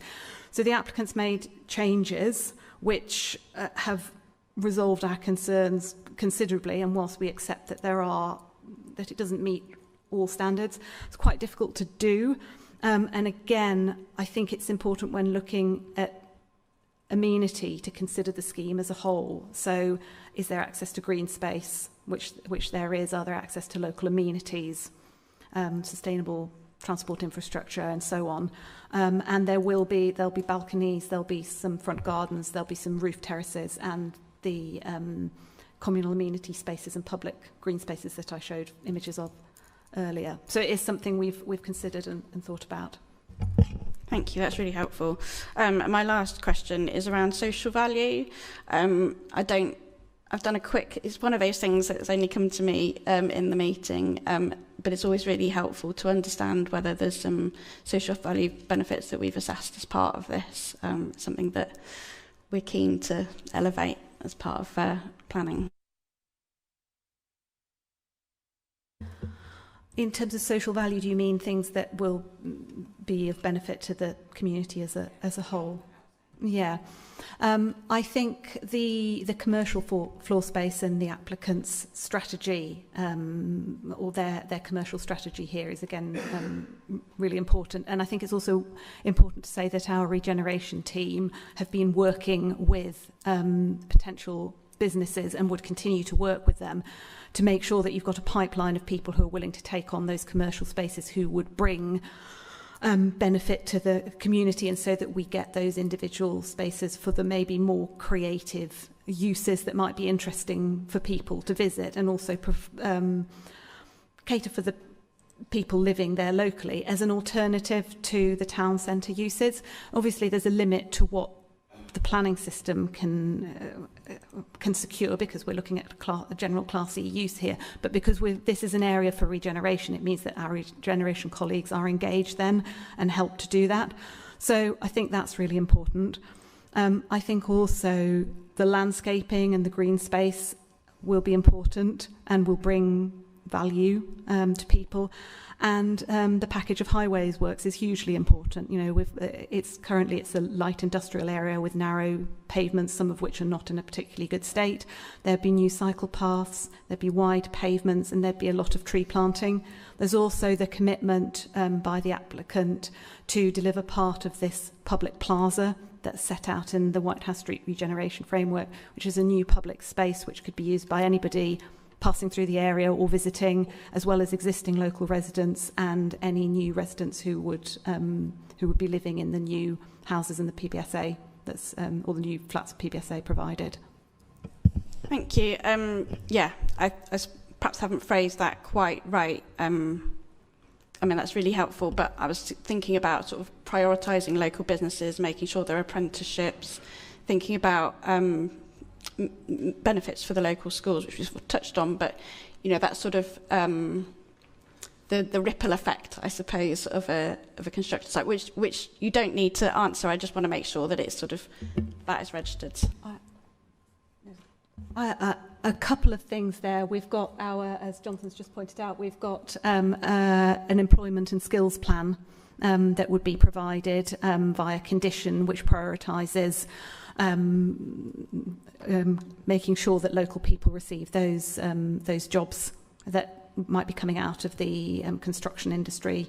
So hopefully that will help as well. And again, we've got the commitment from our regeneration colleagues to engage with the community and people who might want to come into this area and work here. Okay, thank you. I saw one other hand, didn't I? Who's is it? Did I see another hand? No. Okay. Can I? It's all right if I go now, and then I'll come back to you. Is that all right? Because I think you've had a go, so I'll go over my questions. Thank you so much for your resilience in sort of answering these questions. We do have a lot of questions, obviously.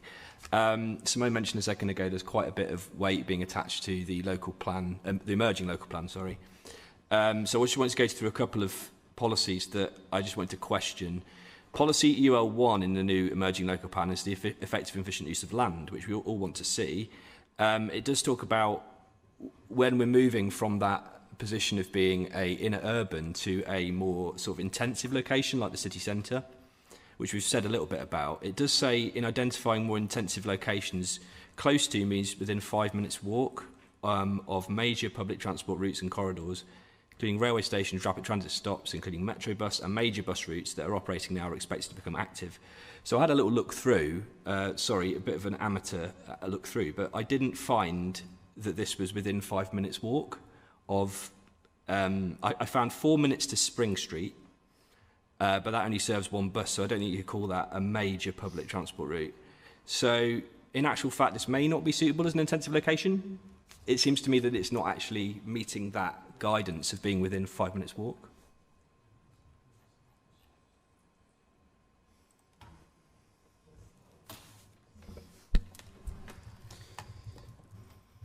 I looked on Google Maps. I checked. Okay, so I got 7 minutes to Bedminster station, 6 or 7 minutes to the west from the westerly edge of the site to Bedminster Parade. 10 minutes walk to Dolby Avenue, 9 minutes walk to Catherine Mead Street. So there's not anywhere that's within 5 minutes walk other than the 4 minutes to Spring Street, which is on York Road. But that only serves one bus, so I don't think you could call that a major public transport route.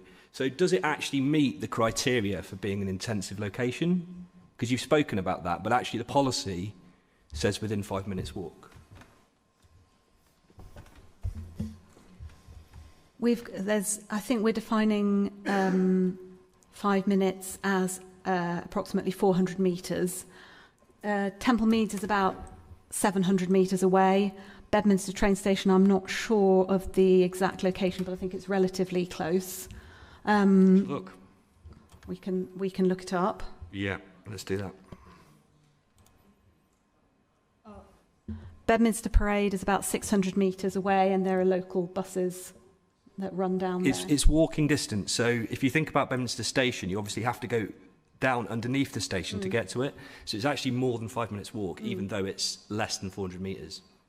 So it depends which you're taking as your rule. But that is a rule that we are putting weight to. So is that a justification? Is there a justification there that this isn't an intensive location? I think the other thing, just to say in terms of emerging policy, and a key thing to note is policy DSA, which identifies central Bedminster.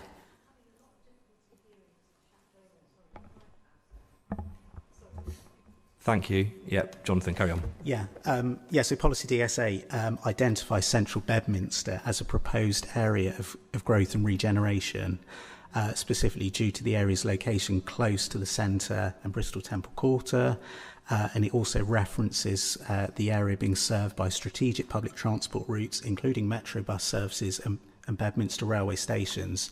So it's obviously a key element of the new local plan. A key priority is to deliver homes, and the spatial approach to that, a key element again, like I say, is through the creation of growth and regeneration areas, which policy DSA establishes for central Bedminster. Okay, that's fine. I don't think it quite gets to the point of my question, which is I think this isn't actually as an intensive location as we think it is, potentially. The second bit is around policy DC2. So this is about the less than substantial harm to views that's been identified by the officer's report. So you've clarified about historic England. That's great, thank you. But what is the clear and convincing justification for harm to the significance of the designated heritage asset? What is that from your view? Is it that you feel the overall benefits of the scheme, I mean, this might be a one-word answer, are the clear and convincing justification for that harm?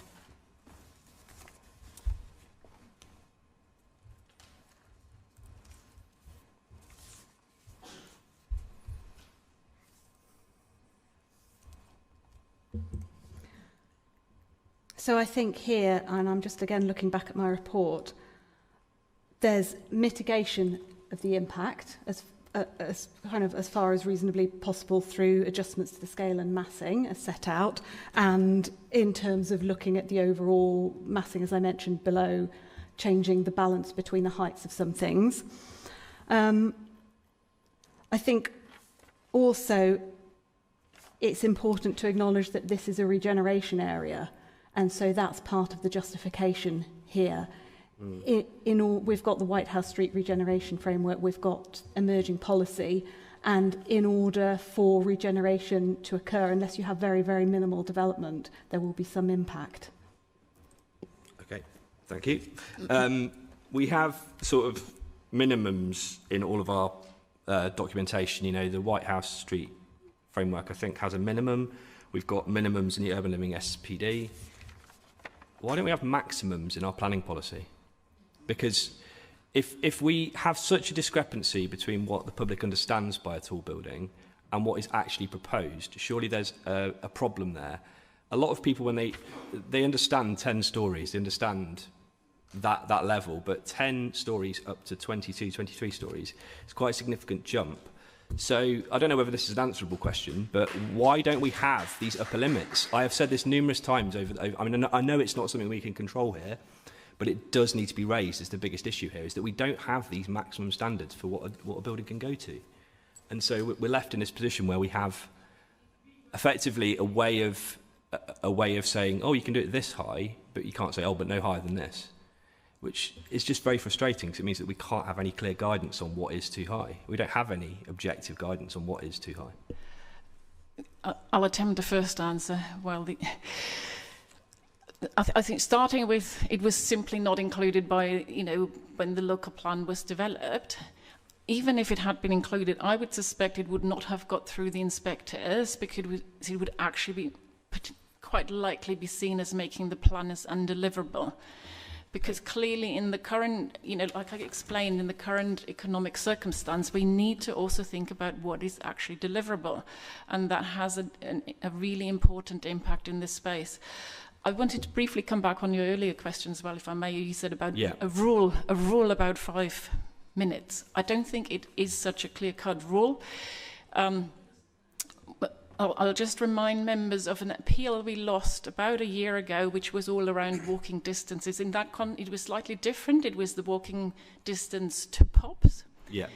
And where it was also sort of 5 to 10 minutes, and where certainly we had taken a very tight approach, and we lost it because the inspector said, you can't be so tight, and you can't be, if it, like you said, in 7 minutes it could be reached. So that's why it's not a clear-cut black and white rule.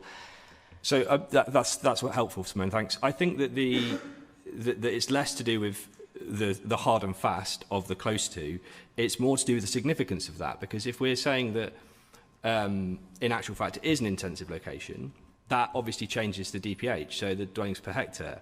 If you're going from 120 to 380, that's a far bigger leap than it is if we're going from 200 dwellings per hectare to 380. And I suppose that leads on to my next question: is that what we're saying? I'm still a little bit unclear, to be honest. Which are we judging this by? 120 dwellings per hectare or 200 dwellings per hectare? Which is it? I think we're judging it by that it's a regeneration area policy like the Jonathan has set out. It actually does not set any maxima. It rather says these are minima. This is an area for intensification. It's intended to evolve, and therefore it is by designation an area for intensification. Okay. But I'm trying to get to the point of understanding how we can make a judgment on what is and isn't intensive development or over-intensive development. Because if we go from 120 dwellings per hectare as a minimum to 380, that would suggest an over-intensive development, would it not? If you go from 200 to 380, there's less of a case. So I'm trying to get to an understanding of what we would, as councillors, understand by being over-intensive development, and indeed whether this is in an intensive development area. I'll just hand over to the case officer, but there was a colleague's just informed me of something that relates to an earlier question, just around other examples of development that's at a high density. And I understand that the Little Paradise development is around 500 dwellings per hectare. Okay. Just to put some context on that. But, Hannah, do you want to add anything? Yeah, I'm just referring back to the urban living SPD, and that's our primary focus when we're looking at development. And it's just worth saying that it does say that density is a way of measuring the intensity of the development, but by itself it doesn't indicate whether a proposal is good or bad. And it's important that when we're looking at density, we've got to understand that ultimately it's the design outcome that's the key rather than the density. And in the case of this site, we've looked at areas where it is a bit denser, where the effects of density would perhaps be more greatly felt, such as the gap between Block C and Block D, which are the two tallest elements. And within those areas, that's not where, for example, the amenity spaces would be located. They would be located in the less dense areas, if you want to call them that. So there's the design of the ground floor, for example, has responded to the varying density within the site and sought to address that. Okay. Thank you. Just another question, a slight comment about viability. So we're being told by the applicant that the PBSA building funds the affordable housing. So how are we to understand what is and isn't viable for this scheme, except this sort of allusion from the applicant? What is our basis for understanding whether a different scheme could be viable? And I know we're not discussing a different scheme, we're discussing this scheme. At the same time, would we be able to say that a 10-storey, 15-storey would be inviable? How are we supposed to assess that? What's our method? We're not. I'm sorry about that. That's not necessarily what you want, Councillor Barr.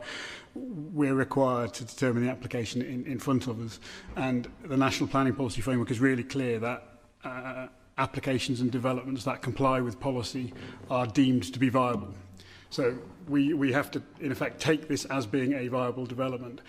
I don't know that if you knocked 4 stories off the student building, the scheme would become unviable or not, because there is no information out there to test that against. And anyway, there isn't an application for a scheme that's 4-storey less. So I'm really sorry, I can't give you any more than that, because we have to accept that, we have to take it as being a viable development, and we don't know if another development would or wouldn't be viable without testing it, without having an application.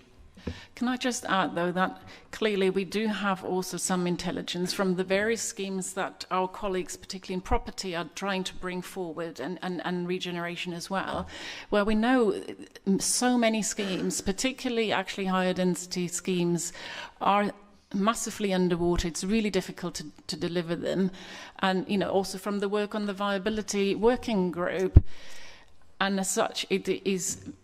You know, I don't see any reason to disbelieve what we have been provided, and we certainly know that you know, the significant changes that are being asked would not be possible. And actually, on the density point, there was one other thing I wanted to remind you of.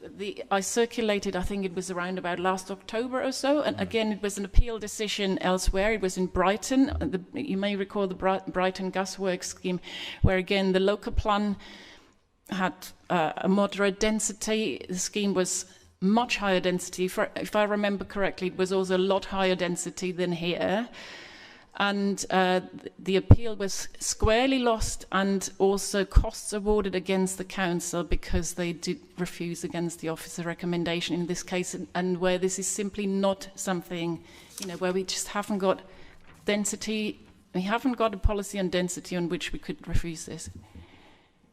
Okay, thank you. I've got a very long bit about the NHS, but I think we've covered that. And I think maybe take it up outside this meeting, because I think it seems like a more intractable problem in terms of like what's expected from the NHS and what's expected from us, and vice versa. I suppose the next bit is to talk about conditions. I've got on here conditions. Is there anything else anyone wants to talk before I get onto conditions? Yeah, do you want to ask this question, Jonah? Sorry, 2 follow-up questions. I was just looking back at my notes. In terms of going back to Historic England, sorry. So I understand they were asking for additional evidence and information. Officers undertook a viewshed analysis and said it didn't think it would be visible, but this evidence wasn't actually provided. How much officer time would that have actually taken to do those 2 viewpoints? Because that could have cleared this all up. Officers, and we undertook our own assessment using a viewshed analysis, which is using computer software that we've got, but it's not for officers to undertake the production of those rendered images as I shown on the on the screen. That would be for the applicant to do, but because we were satisfied that those views weren't needed, then we didn't ask for them. Okay, but clearly Historic England aren't satisfied. How much extra time would it have taken to give Historic England the evidence they were asking for? I'm not sure, because it wouldn't have been officers producing those images. Because I'm just concerned that this could open us up to a risk of legal challenge if we go against Historic England's concerns. I think in the letter that we received that was dated the 27th of May,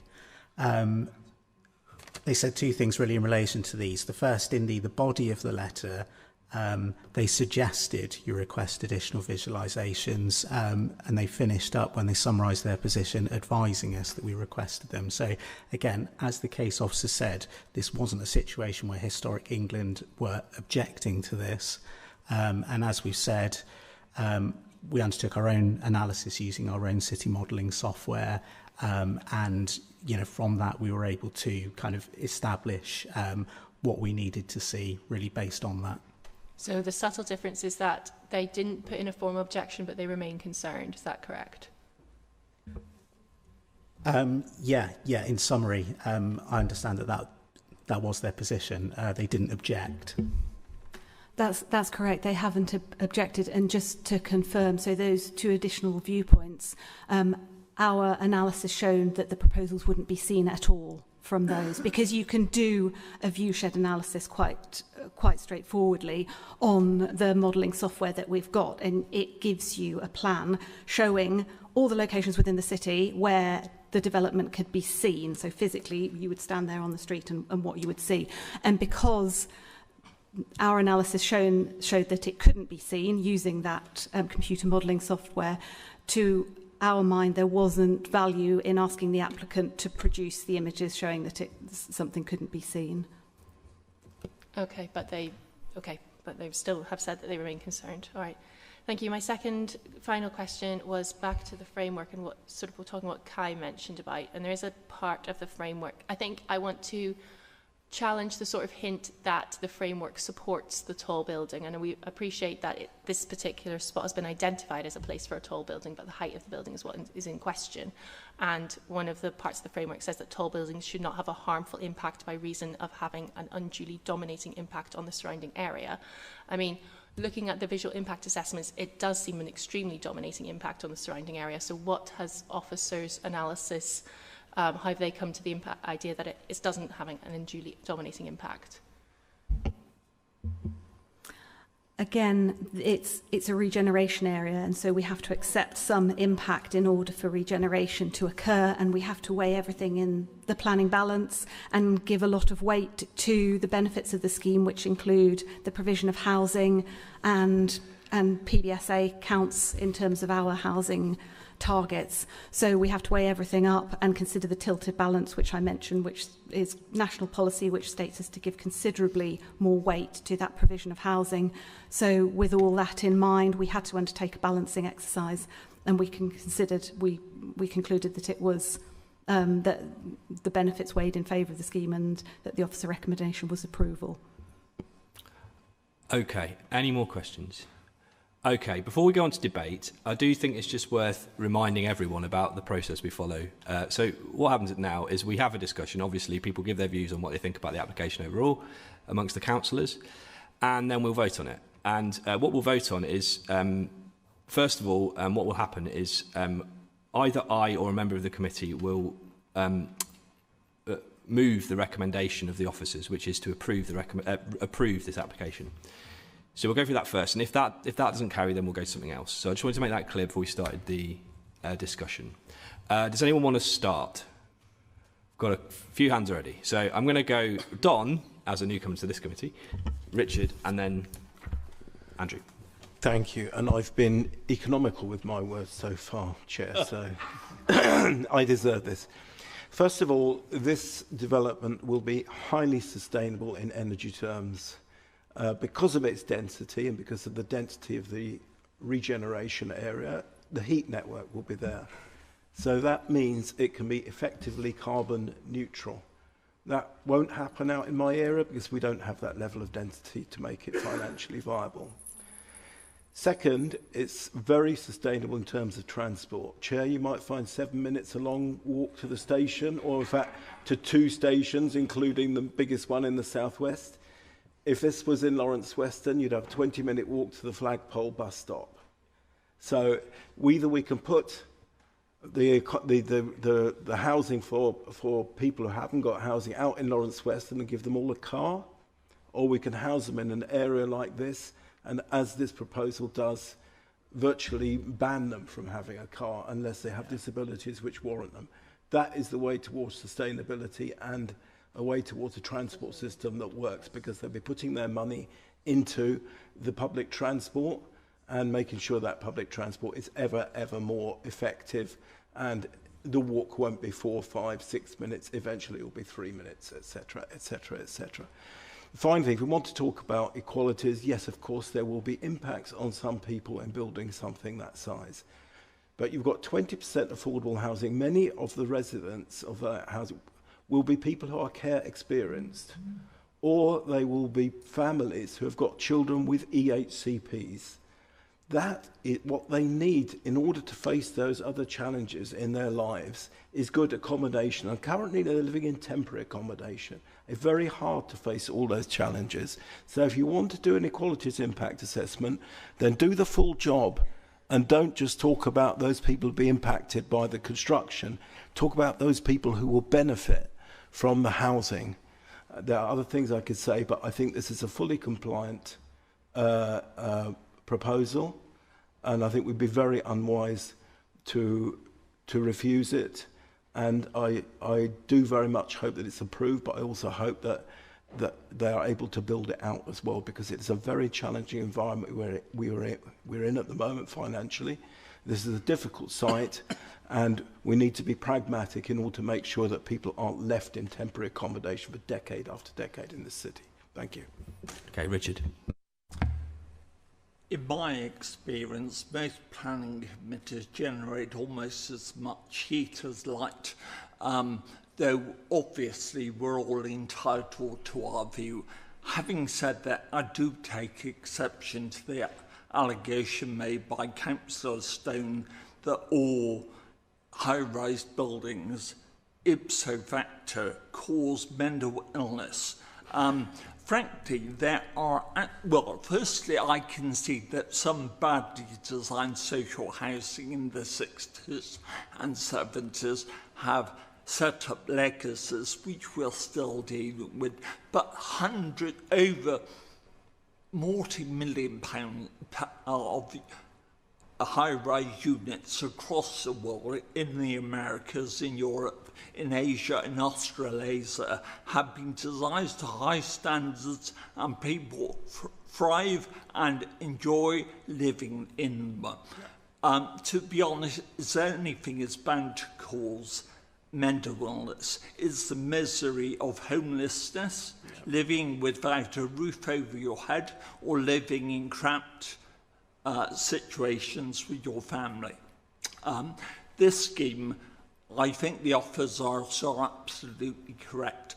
On the balance of the probabilities, of the advantages, I believe we should support it. It provides almost 900 housing units for 60% of the build-to-rent component affordable housing. Only last month, the chief planner wrote to us congratulating us at the last meeting for approving almost 1,000 homes, contributing to Bristol's housing figures and meeting housing need. Let's do so today, and with that we'll also have community benefits, transport improvements, will offer commercial opportunities and provide actually some healthcare benefits, of course. So overall, this is an excellent scheme in my view, and we should be backing it. Thank you, Richard. Andrew? No, because it's not a council meeting that you're in. I know, you can respond to him by email or something. Thank you.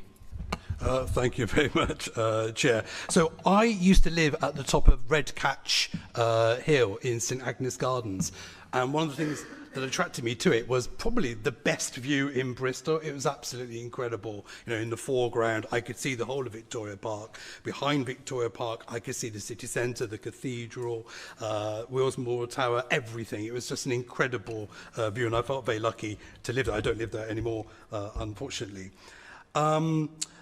But the White House Street Regeneration Framework and this scheme, which is the first scheme to come forward as part of that framework, I think this scheme has a lot going for it, actually. And you know, when you look at some of the visuals and when you sort of hear some of the stats, it's really positive. You know, especially in terms of BNG. I don't think I've ever come across a scheme that has a 1,000+%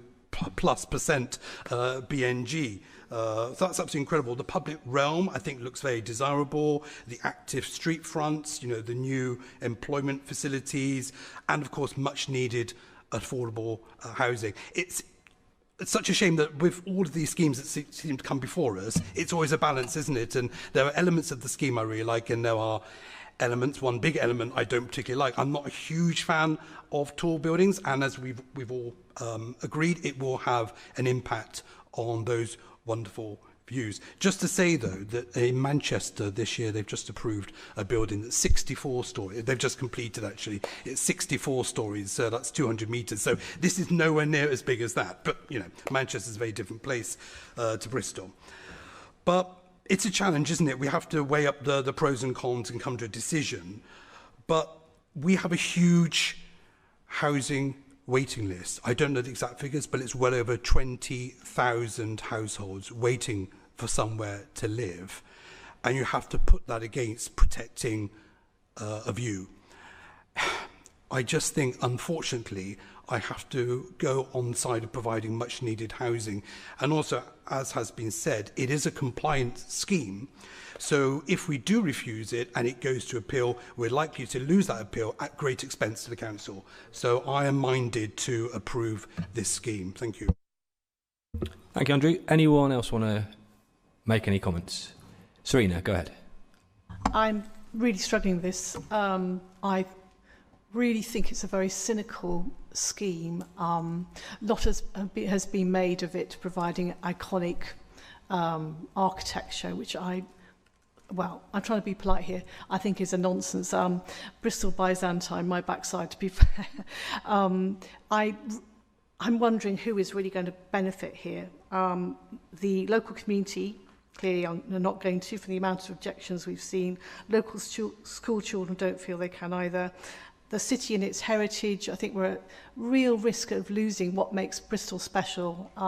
Its low-rise skyline, why people want to live here. It is possible to create the new housing we need without wrecking our heritage. I firmly believe that. But I also don't think that the students who end up living there are going to thank us either for being warehoused in what is a high-rise block. Nor possibly the new residents, if we think that some of these flats will be single aspect. I know we have a housing crisis, but I'm not sure that PBSA is really going to help us solve that. And it really, really worries me that this is the direction of travel we're going in. You have to ask yourself as well, we do have a statutory duty, as I was trying to say earlier, and you have to forgive me, I've got a cold, so I'm not being as articulate as I could today, under section 66 of the Planning, Listed Buildings and Conservation Area Act, to give special regard to the preservation of listed buildings and their settings, and I just don't think we're doing that here. It's an overdense scheme. There are listed buildings such as Grade 1 listed St Mary's Redcliffe, which will be impacted. And that is nothing to be sniffed at. I feel this is a cookie cutter and very bland development in the wrong place. There are some good positive aspects. I think the public plaza is a good thing. The amount of green space, the biodiversity, net gain, I do see that. But I would urge the applicant to go back to the drawing board and think again. Thank you. Okay, thank you. Anyone else want to comment at this point? Go on then, Shona. Everyone's really keen to talk.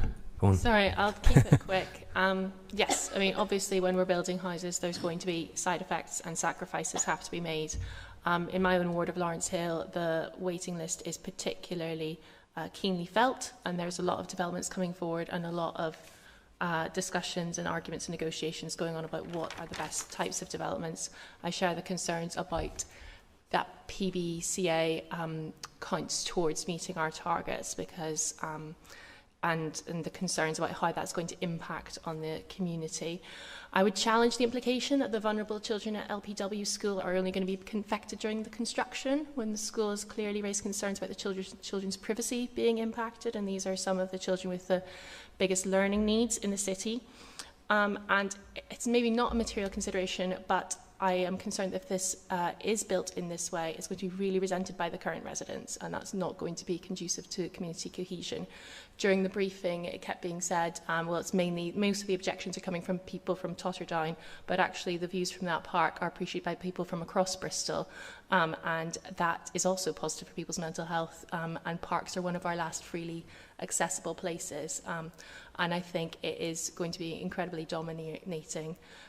So yeah, I appreciate that we need to build more houses. I object slightly to the implication that we have to take the developer's word on faith that this is the best that they can do. I've seen some discrepancies from the briefing to the information being presented today, and what reason would they have for not being fully transparent? I mean, maybe money. So I think I think that we can challenge that. We can do better than this, and I worry that if we approve this, it will set the precedent for the whole rest of the area. Thank you, Shona. Anyone else got to say anything, or shall I go now? I'll go now. So my feelings about this, actually, Andrew, when you spoke, I actually agree with a lot of what you said until you kind of took one side or the other, because I think that this does impact the view. It's very clear that it's difficult, isn't it? Because in a lot of planning applications, we have maybe 5 or 6 or 7 things. But it seems to me that a lot that we could look at and go, maybe not. With this one, it seems to be pretty simple, and I think we have to take a nuanced approach. As Andrew said, there are a lot of benefits to this development. I think I have been impressed by the approach taken on a lot of aspects of the scheme.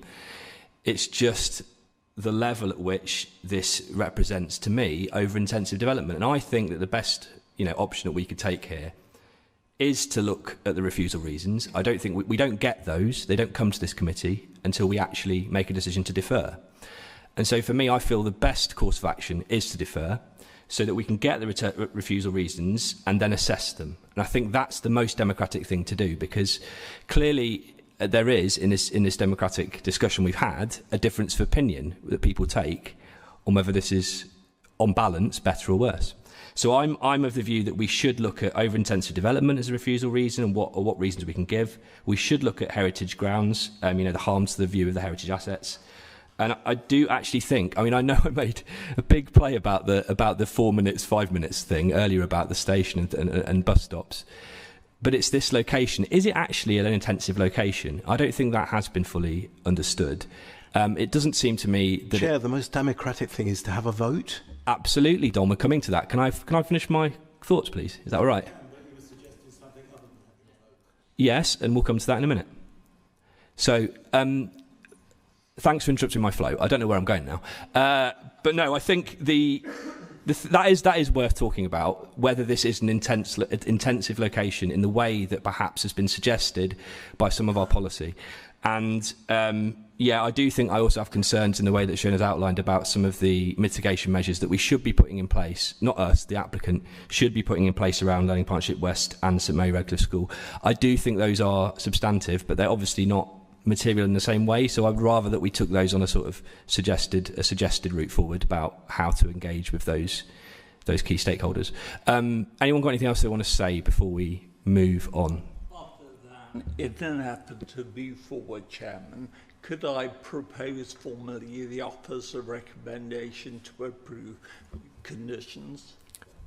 Thank you. Okay, we've got a proposal there to move the officer recommendation, and it's been seconded. Let me just get up my... Sorry, bear with me, everyone. So we will take a vote on that. I do use a randomiser. If you've not been on this committee before, I randomise what order we go in, and I've put all your names in, and I'm clicking it right now, okay? Just to make clear that there's no, I've not ordered this in any way. So we'll go round the committee, and you can just say whether you're for or against or abstain the officer recommendation to approve the application. So, Councillor Varney. For. Okay, Councillor Freeman. Against. Councillor Hornshan. Against. Councillor Ralston. Against. Councillor Breyer, that's me, against. Councillor Eddy. Councillor Gemfrey. Against. Councillor Alexander. For. And Councillor Dudd. Abstain. Okay. So I think that falls, doesn't it, Steve? Do you adding up? 1, 2, 3, 4, 5 against. 5 against. 1, 2, 3, 4, and 1 abstention. is that right? Is that add up? Yeah, that's right. 9, yeah. So that has fallen. The next stage we go through in our protocol is, if the motion to approve is not seconded or carried, the chair will move a motion to defer a decision, allowing more time for members to propose grounds for refusal if needed, and request that officers bring back a report to the next meeting of the committee with detailed advice on these grounds, supporting members to make a final decision. So that is the motion that I am moving. It says I have to move it. I do need a seconder. Would anyone like to second that? Yeah. The grounds. Okay. Okay. Thank you, Jonathan. So the grounds that we're asking for refusal reasons. So what refusal reasons? I've mentioned a couple, which is over-intensive development, or at least some level at which that is the thing, and heritage grounds, so harms to views of heritage assets. So those are 2 of the ones that I'm going to bring. The other one was about intensive location, but I'm happy to leave that one because that might not be quite so key. Does anyone have any other reasons that they would see as reasons for refusal that they would like to put forward? No. Is that clear enough, or is that... Okay. So that's what we're going with. Over-intensive development and heritage grounds. So we're now going to take a seconder. Thank you, Steve. A seconder. Thank you, Shona. A seconded. So we'll take a vote on that. I will randomise again. Okay, so all those in favour of that suggestion to defer and to ask for refusal reasons. So if you're for, say for. If you're against, say against, or abstain if you're abstaining. First is Councillor Hornshan. I'm going to have to abstain because I'm confused. Okay, Councillor Dudd. Abstain. Thank you. Councillor Breyer, that's me. I'm for. Councillor Gemfrey. For. Councillor Ralston. For. Councillor Alexander. Against, because I think those reasons are not going to stand up anywhere. Okay. Councillor Varney. Abstain. Councillor Eddy. Against. And Councillor Freeman. For. Thank you. So we have moved to defer that decision and bring back some refusal reasons. I will work obviously with the officers around that, and we will talk through the implications. Yeah, we'll do the numbers now. So 4 for. 4 for. Just get 1, 2 against. That must be 2 against, and is that 3 abstain? 3 abstain. 3. Yeah. 4 for, 2 against, 3 abstain. Thank you. Thank you. Okay, so that concludes this item. So we are going to take a 5-minute break. So if you're leaving from the public gallery, you're able to leave now if you want to, if you're not here for the next item, which is Talbot Inn.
Thanks. So welcome back to Planning Committee A. We're going to take the next application, which is Talbot Inn, 304 Wells Road, Knowle. We have some statements about this. I think I can only see one person who is making one. So the first one is Councillor Toby Wells. You've got a minute, Toby. Thanks, Chair, and thanks everyone for sticking around for the most controversial application of today's meeting. Thanks, Shona, for standing in for me on the committee as well. So I called in this application at the Talbot Inn in my ward because it has caused quite a lot of controversy in the local area, although it might not have reached the citywide news. Not least because the development that you're looking at has substantially been completed. The works were carried out without any consent in place at all, and the application was only submitted after intervention by the planning enforcement team. The Talbot Inn is situated on the Wells Road High Street, which is the designated town centre for that part of South Bristol. It's in a very prominent location, forming part of the retail frontage there. The main grounds on which I've called the application in are that although in theory it doesn't remove the use class of public house from this building, you'll see it's partial change of use from public house. In practice, my view is that the works that have been completed would make it impossible to run this building as a pub ever again. So important areas of the building used to run a pub, like the storage for the beer and the bar area and the kitchen, have all been converted into hostel accommodation. So although it's not a formal change of use, in practice it prevents it from being used as a pub ever again. Okay. Can you wrap your comments up? I shall wrap it up. That'll do. I'll do. Okay. Thank you, Toby. Thanks for waiting around. Okay, so we'll take the officer presentation now. Over to you. Thank you. The proposal is for the partial change of a public house into a mixed use comprising of a public house and hostel accommodation, and it's done through the conversion of the rear and upper floors into a hostel with associated external changes. The site location is located within the designated centre of Wells Road and Broad Walk in Knowle, and you can see the red line of where it's located. It's also in a secondary shopping frontage. Sorry, could I just ask if you could move the mic slightly? Sorry, is that better? Thank you. The site constraints, as you can see, there's a lot of local, next door it's only 2.3 metres to the residential properties adjacent to the site, and you can see that's quite close. The proposal was for retention of a small public house at the front of the building, the conversion of the rear, ground floor, upper floors into hostel use. There's some small external changes in this proposal, which is the new ground floor windows on the side, an infill extension and some safety rails. And this proposal also includes the removal of the unauthorised roof terrace. The councillor has already spoken on this, so I won't dwell on this point. The public consultation, the main objections have been received regarding the fact that... Yep. Sorry, you need to put your microphone on if you're speaking.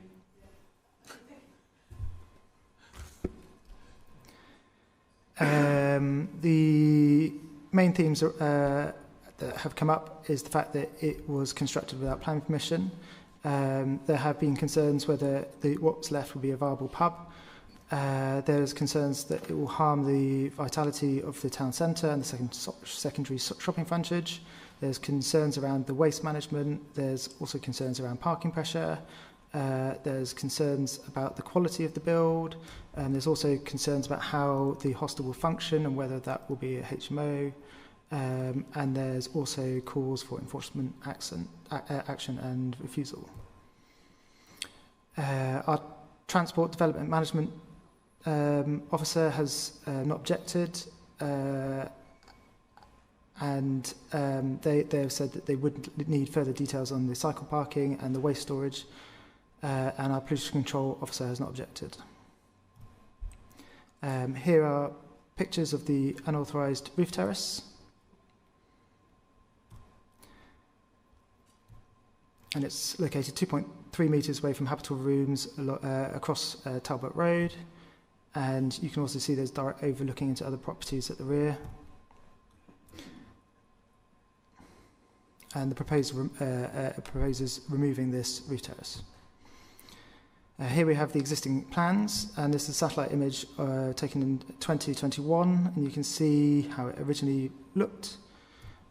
You can see this is the bar as originally it was in 2021, along with the beer, with the cellar for beer highlighted there as well.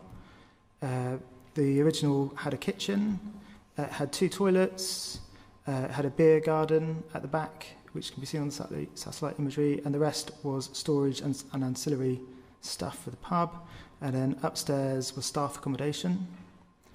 If we compare that to what's proposed, you can see that they're retaining the bar area and the beer cellar. They've got toilets, admittedly they're smaller, but there's 2 toilets now, and we all get used to the idea of using unisex toilets now. And then the rear ground and the upper floors would be used for the hostel accommodation. The bin store would be located in what was the beer garden. I don't know if you see that one. The roof terrace would be removed, and the only bits that would be retained would be the exit strategy for part of the fire escape. The recommendation on this application is to approve it subject to conditions. Thank you very much. Any questions on this one? Oh, straight away. I saw Andrew, then Serena. Thank you very much, Jack. Obviously, they've completed largely the work on this prior to the application.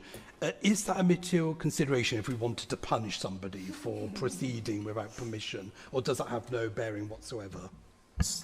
Do you want to take that one? Oh, well, I mean, the thing is, with planning applications, we assess them on the merits of the application in front of us. We don't punish people for doing the wrong thing. So this application has been assessed on what has been presented to us. It doesn't take into consideration how we've got here. Thank you. That's what I thought. And obviously, the operation of the pub is being called into question. If it were to be operated as like a dining area or a lounge for the residents, and it wasn't public anymore, would that require another planning application for change of use? Yeah, so the planning application in front of us is retaining the pub as a pub. We don't, within this application, control if it's open or not. We're just saying what its use is. So if they want to choose it for something else, they have to apply for planning permission to remove that pub. Thank you. And just finally, if we were minded to refuse this application, what impact does that have on the owners? I suppose they'd have to strip everything out and go back to how it was. Is that how it works, or would there be like an appeal process? I imagine there'd be an appeal process, wouldn't there? Well, I mean, if we were to refuse this application, then it would be past the enforcement team, and they'd decide what action to take. But it wouldn't be a DM question. And in a scenario where the application was refused, the applicant would have a right of appeal as well. Yeah. Okay, Serena. Yeah, hi. I understand the pub's been closed since 2022, but there must have been a requirement to market it, I suppose. I just wondered how that worked. How long had it been marketed for? So this isn't for the loss of a pub. This is for the partial loss of a pub. Yeah. And so there's only 2 questions that really come into action, and that's an appendix that's attached to the planning notice of DM6.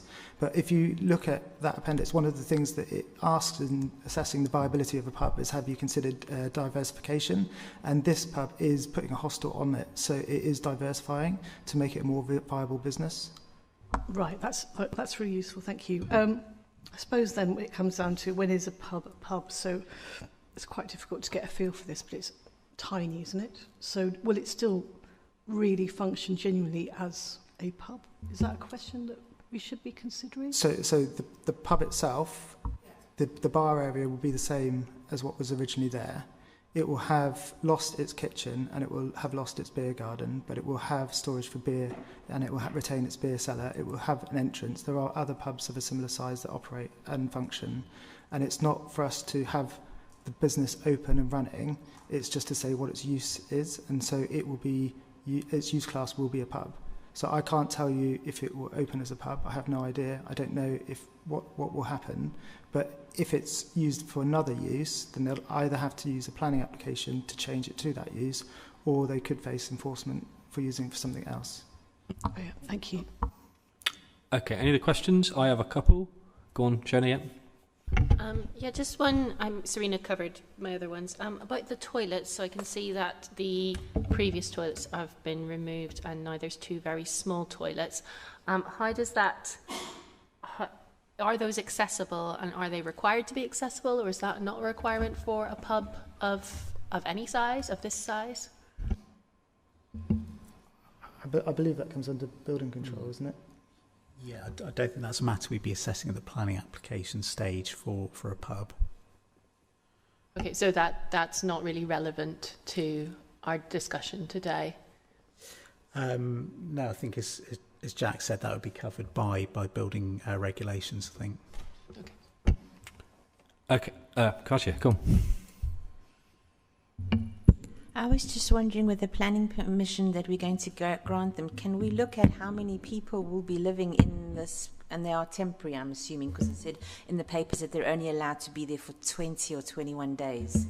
It's not designed for people to live in it. It's a hostel for people visiting the city, is what we've been told. Yeah. I was a bit worried about it being so far out, but then I had a look at it on the train station, and actually there's a short bus ride up from the main train station because there's no parking. So the other question was, because if the people are staying there even for a few days, the kitchen is awfully small, so they're not serving food.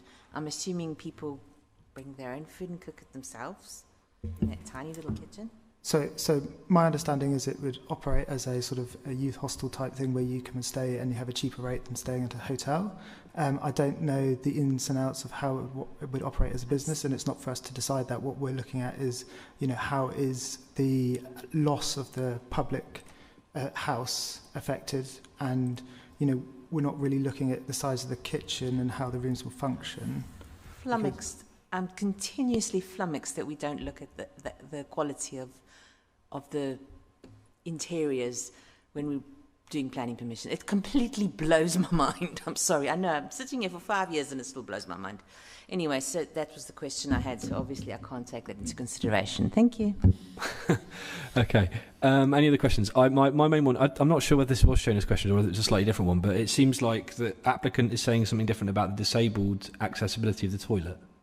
The applicant seemed to have something in there that it was disabled accessible, but it seemed like it was going up a step. Could you clarify? Does those front 2 toilets? Is there a step there in the plans? Let me have a look. I think it does have a step in the plans. This is a very small thing in some sense, but it's also quite important for people who are disabled.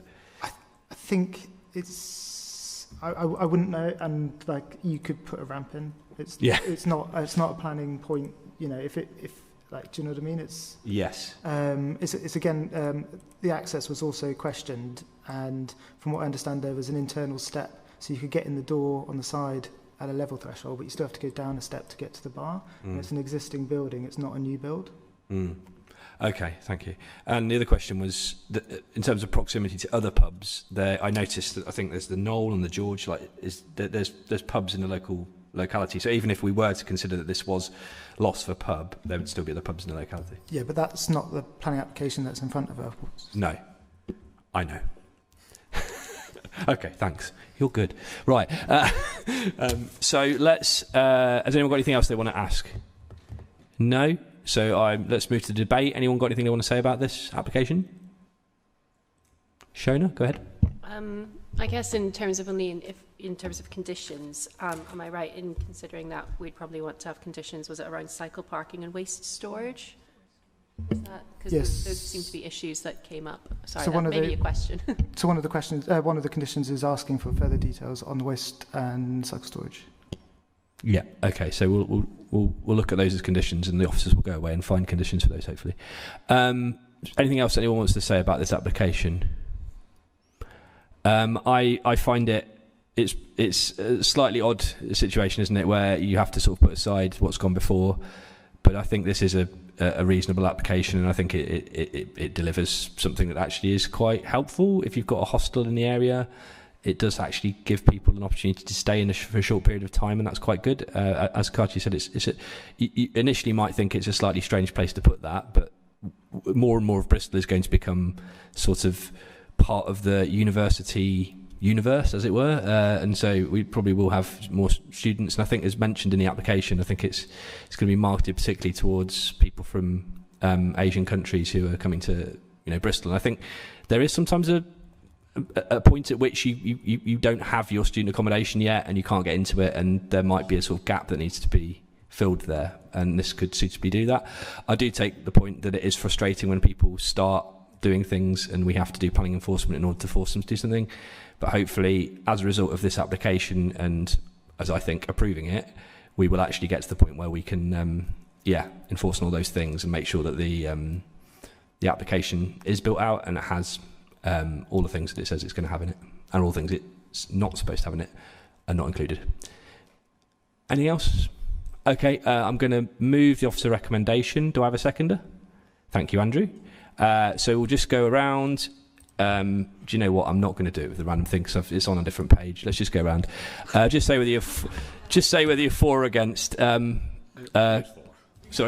Ask who's for. Okay, are you for or against? I'll just go around this order. Okay, Councillor Alexander. For. Councillor Hornshin. Abstain. Thank you. Councillor Dudd. For. Councillor Gemfrey. For. Councillor Ralston. For. Councillor Freeman. For. And Councillor Varney. For. And I'm Councillor Breyer, and I'm for. So that does carry. And I do need to always remember, thank you, that is carried, so it's approved. And the date of the next meeting is the 11th of March 2026 at 6 p.m. Thank you, everyone. I know it's been a long one, but thank you very much.